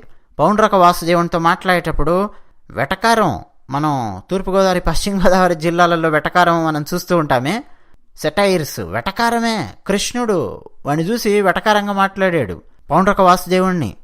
సామాన్యంగా కృష్ణునికి కోపం వచ్చినట్టు మనకు ఎక్కువగా చూపించరు, భాగవతంలో మనకు 2-3 సందర్భాలలో కనిపిస్తుంది. పౌండ్రక వాసుదేవుని దూత వచ్చినప్పుడు శ్రీకృష్ణుడిచ్చిన సమాధానం ఎంత ఆవేశంతో ఉంటుందంటే, ఎంతటి కోపంతో ఉంటుందంటే, చూస్తున్నాను మొత్తం చూస్తున్నాను, వాడు ఏం చేస్తున్నాడో మొత్తం చూస్తున్నాను, నాకు వేరే వేరే రాక్షసులను వేరే వేరే వాళ్ళని పైకి పంపించే పనుంది కాబట్టి వీడిని కాస్త పక్కన పెట్టాను, అంత మాత్రం చేత వీడిని నేను పట్టించుకోవడం లేదని చెప్పి అనుకోవద్దు, వాడు ఏం చేస్తున్నాడో ఏమేం చేస్తున్నాడో అన్నీ నేను చూస్తున్నాను, సరే వాడే నిన్ను పంపించాడు కదా, తెలుస్తా, రేపే తెలుస్తాను, పదరా రేపు తెలుస్తాను పద. ఇంత ఆవేశంగా మాట్లాడాడు కృష్ణుడు. ఎంతటి ఆవేశంతో మాట్లాడాడో ఆ ఆవేశాన్ని యుద్ధంలో కూడా చూపించాడు. వెటకారంగా మాట్లాడాడు వాడితోని, వాడిని పైకి పంపించాడు మరుసటి రోజే పౌండ్రక వాసుదేవుడిని. చాలామంది అండి మెట్ట వేదాంతం వాళ్ళు ఎలా తయారయ్యారంటే, మన భారతదేశంలో ఈ మెట్ట వేదాంతంతోనే చాలా చాలా మునిగింది. వేదాంతం వేరు, మెట్ట వేదాంతం వేరు. వేదాంతం ఎప్పుడూ కూడా నువ్వు డీలా పడి ఉండు, అంతటా ఆ భగవంతుడు ఏదో చేస్తాడండి, ఆహా ఆహా అని చెప్పి చేతులు కట్టుకొని అలా కూర్చోండి ఎప్పుడు కూడా చెప్పదు. వివేకానందుడు మాట్లాడినప్పుడు మీరు వినండి, మెట్ట వేదాంతం కాదు కదా వివేకానందుడు మాట్లాడేది, ప్రాక్టికల్గా ఉన్నటువంటిది ఏముందో అది మాట్లాడాడు. ప్రాక్టికల్గా ఉండాలి ఏదన్నా మనం మాట్లాడింది. రామానుజాచార్యుల వారు మాట్లాడినప్పుడు మీరు వినండి, దానికి సంబంధించింది ఏదన్నా ఉంటే ఆయన కథ కాదు, ఆయన సిద్ధాంతం వినండి, తెలుస్తుంది, ప్రాక్టికల్గా ఉంటుంది. రామానుజాచార్యులు మాట్లాడేది మెట్ట వేదాంతం ఉండదు. ఎందుకండి అలా కోపం తెచ్చుకుంటారు, అసలు సహనం అంటే మనిషికి ఈ డైలాగులు వేస్తుంటారు. ఎక్కడ సహనం చూపించాలో అక్కడ సహనం చూపించాలి, ఎక్కడ కోపం చూపించాలో అక్కడ కోపం చూపించాలి, ఎక్కడ ప్రశాంతంగా ఉండాలో అక్కడ ప్రశాంతంగా ఉండాలి. అర్థమవుతున్నది కదా. చాలామంది దీన్ని మిస్ అవుతూ ఉంటారు పాయింట్ని. అందుకనే ఎందుకు వచ్చిన గొడవ ఇది అని గురువులు పెద్దలు ఏం చేస్తుంటారంటే, ఇక తమ కోపం వచ్చినా సరే దాన్ని అణుచుకొని పక్కన పెట్టేసేసి సరే కానీలే అని చెప్పి ఏదో చెప్పేసేసి వెళ్ళిపోతూ ఉంటారు. కోపం తెచ్చుకొని ఏమీ అనరు. దాని అర్థం కోపం రాదని కాదు, అయ్యో కోపం వస్తుంది, ఆవేశం వస్తూ ఉంటుంది, దాన్ని పక్కన పెట్టేస్తారు. ఎందుకంటే వాళ్ళు కోపాన్ని ఆవేశాన్ని ప్రదర్శిస్తే జనాలు ఏమనుకుంటారంటే, హే ఈయనకే కోపం ఉంది, ఈయనకే సహనం లేదు, మాకేం చెప్తాడు అని అనుకునే మెట్టవేదాంతం వాళ్ళు ఉంటారు. కాబట్టి వాళ్ళను కూడా సంతృప్తి పరచడానికి తమకొచ్చే కోపాల ఆవేశాలన్నింటినీ పక్కన పెట్టి ఏదో మాట్లాడేస్తూ ఉంటారు. ఇది జరుగుతూ ఉంటుంది ప్రాక్టికల్గా. నేను చాలామందితో మాట్లాడి తెలుసుకొని మరీ చెప్తున్నాను, ఏదో తెలియకుండా మాట్లాడట్లా. మీకు బాగా తెలిసినటువంటి ప్రవచనకారులు ఆఫ్లైన్లో 2-3 సార్లు నేను చూశాను, మాట్లాడాను. చాలా కోపం ఉంటుంది, చాలా ఆవేశం ఉంటుంది కొన్ని విషయాల పట్ల, కొంతమంది ప్రవర్తిస్తున్న తీరు పట్ల. కానీ వాళ్ళు వ్యక్తం చేయరు సభలలో, ఉతి కారేయాలి కానీ చెప్పరు. ఎందుకంటే వినేవాడు కూడా వినడం మానేస్తాడండి, ఎందుకు మనం కోపం తెచ్చుకోవడం, కానిలే అని చెప్పి పక్కన పెడుతుంటారు. ఇక కంసుడు ఆ రాత్రి ఇంటికి వెళ్ళి నిద్రపోతాడవాడు, కంటి మీద కొనుకు లేదు, అటు ఇటు దొరలాడు పక్క మీద. ఉదయం లేచి లేవగానే ఇంకా తెల్లవారకముందే పిలవండ్రా మంత్రుల్ని అని చెప్పి అన్నాడు భటుల్ని. భటులు పరుగున వెళ్ళి మంత్రులందరినీ తీసుకొని వచ్చారు, కూర్చోబెట్టాడు. ఇది జరిగింది రాత్రి అని వాళ్ళందరికీ చెప్పాడు. ఓహో ఇలా మీకు హెచ్చరిక ఇచ్చిందా మహారాజా, మీరేం కంగారు పడకండి, మీరు అంటే నిన్న రాత్రి నుంచి మొదలుపెట్టి లేదంతకు ముందు నుంచి మొదలు పెడదాం, ఎవరెవరు ఈ చుట్టుపక్కల గ్రామాలలో పట్టణాలలో పుట్టారో చూద్దాం, ఒక్క గ్రామాన్ని కూడా వదిలిపెట్టకుండా వెతుకుదాం, చిన్నపిల్లలు ఎవరైనా సరే పుట్టి ఉంటే వాళ్లను సంహరించేద్దాం అన్నారు. వెంటనే కంసుడు అనడం ఏంటి, చెయ్యండ్రా, అదేదో తొందరగా చేయండ్రా, నన్ను బతికించండ్రా, చంపేయండ్రా పిల్లలందరినీ అని ఆజ్ఞాపించాడు. చూడండి, రాత్రిపూటేమో దెబ్బకు దెయ్యం వదిలినట్టు మాయాదేవి ప్రత్యక్షమై హెచ్చరిక ఇవ్వగానే మెట్టవేదంతం మాట్లాడాడు. రాత్రి పక్క మీద దొర్లి ఉదయం లేచి మంత్రులతో సమావేశం ఏర్పాటు చేయంగానే చంపండి పసిపిల్లలను అని చెప్పి ఆజ్ఞ ఇచ్చాడు. ఇదండి కంసుడి యొక్క మనస్తత్వం. మరి వీడు సరిపెట్టుకోవచ్చు కదా, అష్టభుజి దేవి మాయాదేవి, ఆమె వానికి హెచ్చరిక ఇచ్చినప్పుడు అవును నన్ను చంపేవాడు ఎక్కడో పెరుగుతున్నాడు, ఇక నేను చస్తాను కానీ ఆయన చేతుల్లో అని వీడు సరిపెట్టుకోవచ్చు కదా. సరిపెట్టుకోలేదు. పోని తనను తాను రక్షించుకోవడానికి తన చుట్టూ కాస్త వీరాధి వీరుల్ని పెట్టుకోవడమో అదొక పద్ధతి, అవునా, తన బలాన్ని పెంచుకోవడం ఒక పద్ధతి, శత్రువులకు బలం లేకుండా చేయడం కూడా ఒక పద్ధతి. కానీ అందులో భాగంగా పసిపిల్లలను చంపడానికి ప్రయత్నం చేస్తాను అని చెప్పి ఆలోచించాడంటే ఇక వీడెంతటి కర్కోటకుడో, ఎంతటి కర్కశ హృదయం ఉన్నవాడో ఆలోచించండి. మంత్రులు వీడిని కాస్త పొగిడారు కూడా. మహారాజా, ఎందుకింత భయపడుతున్నావు? భయపడకు, అసలు నీ బాహుబలం ఎలాంటిది, నువ్వు వేసిన బాణాల దెబ్బలు తిని ఎందరో దేవతలు పారిపోయి ఉంటారు, అసలు ఎక్కడికి పోయారో కూడా తెలీదు, ఎక్కడ దాక్కున్నారో లేదో కూడా తెలీదు, పరమశివుణ్ణి ఆశ్రయించారేమో, లేదు బ్రహ్మదేవుని పాదాలు పట్టుకున్నారేమో, లేదు శ్రీమన్నారాయణుణ్ణి సేవిస్తూ ఆయన పాదాలు పట్టుకున్నారేమో, రక్ష అని చూశావా, దేవతలే పారిపోతారు నీ బలానికి, లేదు ముని వృత్తి స్వీకరించి అరణ్యాలలో కూర్చొని ముక్కు మూసుకొని తపస్సు చేసుకుంటున్నారేమో, అయితే వాళ్లను మనం నమ్మకూడదు, రకరకాల వేషాలు వేసుకొని వచ్చి మనల్ని మోసం చేసే అవకాశం ఉంది, మనల్ని చంపే అవకాశం ఉంది, అందువల్ల మనం వదిలిపెట్టే ప్రసక్తే లేదు రాజా. రోగాలు కావచ్చు, శత్రువులు కావచ్చు, ఇంద్రియాలు కావచ్చు, మనల్ని ఆక్రమించుకున్నాయా, ఇంకేం లేదు, మనల్ని పట్టి పీడిస్తాయి, మనమే ముందు వాటిని సంహరించాలి. శత్రువులను పుట్టి పుట్టగానే మొగ్గలోనే తుంచేసేయాలి. మనం శత్రువుల మీద జాలి చూపించకూడదు, ఆ తర్వాత మనం వాళ్ళని జయించడం కష్టమవుతుంది. అయితే శ్రీమన్నారాయణుడు కాబట్టి అతన్ని బాధించాలి అంటే ఏం చేయాలి? ధర్మం ఎక్కడైతే ఉంటుందో అక్కడ శ్రీమన్నారాయణుడు ఉంటాడు. ఆ శ్రీమన్నారాయణుడిని సంహరించాలంటే ముందు అతను ఎక్కడ పుట్టాడో, అతను ఎలా ఉంటాడో, అతని దేహం మనకు దొరకాలి కదా. అతని దేహం మనకు ఒక చోట అంటూ దొరకదు, అంత సులభం కాదు మనం పట్టుకోవడం. ఆయనకెన్నో శరీరాలు ఉంటాయి.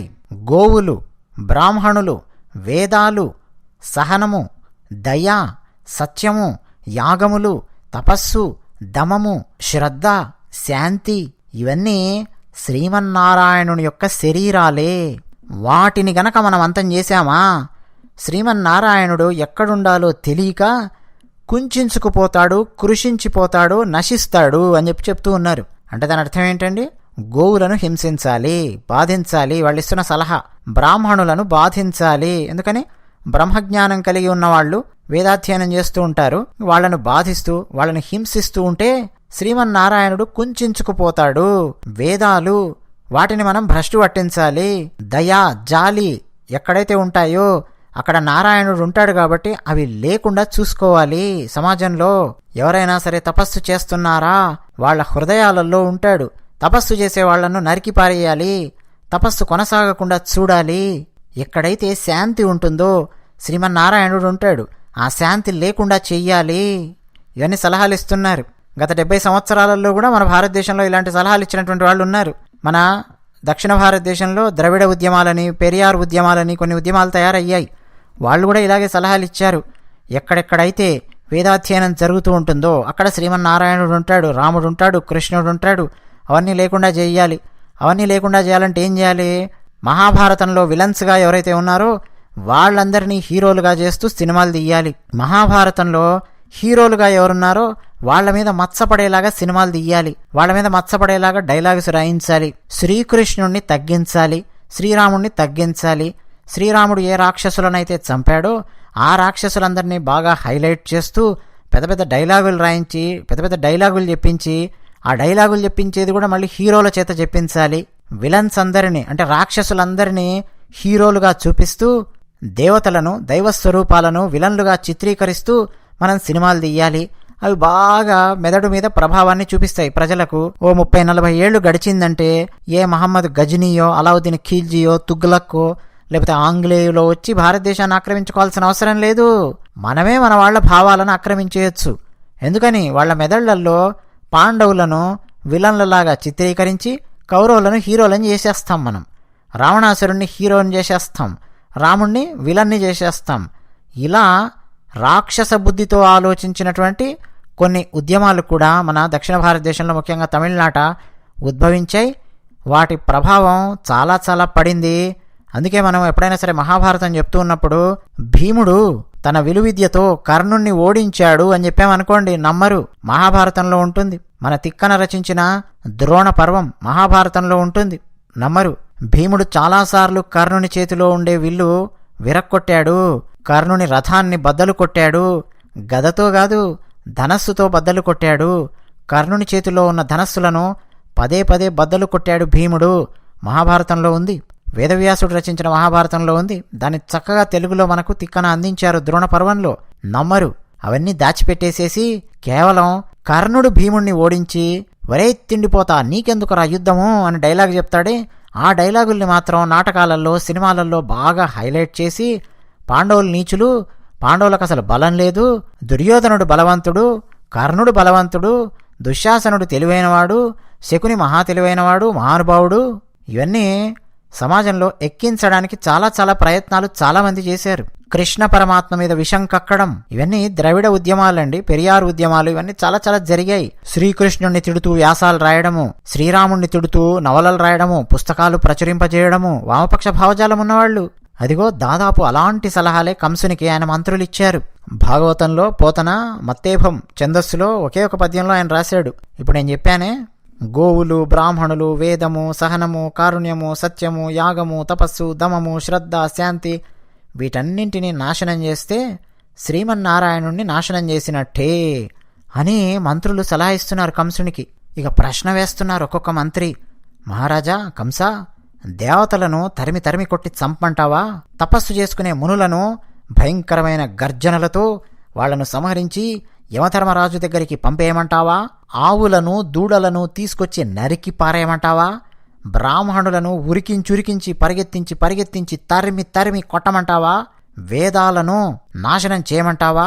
లేదు, ఈ భూమిని మొత్తం పట్టుకొచ్చి నీ వశంలో పెట్టమంటావా? చెప్పు చెప్పు, ఏం చేయమంటావో?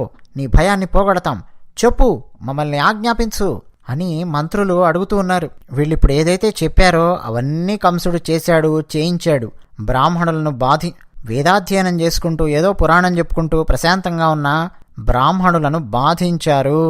వేదాధ్యయనం చేస్తున్న బ్రాహ్మణులను బాధించారు. తపస్సు చేసుకునే వాళ్లను సంహరించారు. సాధుజనులను ఇబ్బంది పెట్టారు. రాక్షసులను పంపించి వాళ్ళందరినీ సంహరించడము, భయపెట్టడము, బెదిరించడము, ఇవన్నీ చేశారు. సజ్జనులను తిట్టడం మొదలుపెట్టారు. యూట్యూబ్లో పొరపాటునేమన్నా ఏ భాగవతమో భారతమో రామాయణమో చెప్తుంటే అలాంటి వారిని తిడుతూ కామెంట్ సెక్షన్లో దూరి కామెంట్స్ రాయడం మొదలుపెట్టారు. దూషించారు, దండించారు, కొట్టారు. ఎవరిని? సన్మార్గులను, మంచివారిని, సజ్జనులను. ఇలా పాపాల మీద పాపాలు మూటగట్టుకుంటూ ఉన్నారు కంసుడు, కంసుని యొక్క అనుచరులు. ఇలా కంసుని ప్రోద్బలంతో రాక్షసులు రెచ్చిపోతూ సజ్జనులు ఎక్కడున్నారో వెతుకుతూ వాళ్లను హింసిస్తూ ఉన్నారు. మన కశ్మీరులో కశ్మీరీ పండాలను మన భారతదేశం పైనే ఉన్న ఎడమవైపున్న ఆకుపచ్చ దేశము వెతికి వెతికి పండాలను చంపారు. వాళ్లను ఇళ్లు వదిలి పారిపోయేలా చేశారు, కొట్టారు, అఘాయిత్యాలు చేశారు, పొటనబెట్టుకున్నారే.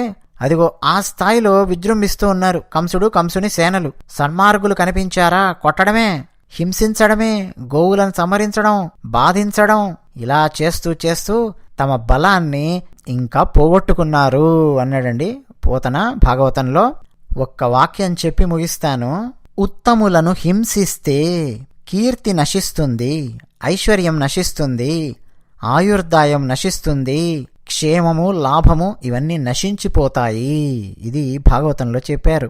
అందుకే అండి ఎప్పుడైనా పండితులను, మహాత్ములను, వేదాధ్యయనం చేసిన వారిని, మహానుభావులను ఒక మాట అనాలి అంటే కాస్త ఆలోచించేవారు అంతకుముందు. ఎందుకు మనం అనవసరమైన మాటలు మాట్లాడి పాపం మూటగట్టుకోవడం, ఎందుకు మన కీర్తి మనమే నాశనం చేసుకోవడం, ఎందుకు మన ఐశ్వర్యాన్ని పోగొట్టుకోవడం అని కాస్త ఆలోచించేవారు. ఆ తర్వాత రోజుల్లో కలియుగంలో క్రమక్రమంగా అది కూడా పోయింది. దాని ఫలితము, ప్రభావము అవన్నీ కూడా మనం కలియుగంలో చూస్తున్నాం. కంసుడు కూడా అతి త్వరలో చూస్తాడు. కంస వధ ఆ తర్వాత అద్భుతమైన వృత్తాంతం భాగవతంలో. అదంతా మనం మరింకెప్పుడైనా చెప్పుకుందాం. ఈరోజు శ్రీకృష్ణ పరమాత్మ పుట్టాడు కాబట్టి కృష్ణాష్టమి సందర్భంగా కృష్ణ పరమాత్మ అవతరించిన ఆ విధానాన్ని, ఆ వర్ణనను ఒకసారి మనం తలుచుకున్నాం. జై శ్రీకృష్ణ, జై శ్రీమన్నారాయణ. ఓం హరయే నమః, ఓం హరయే నమః, ఓం హరయే నమః.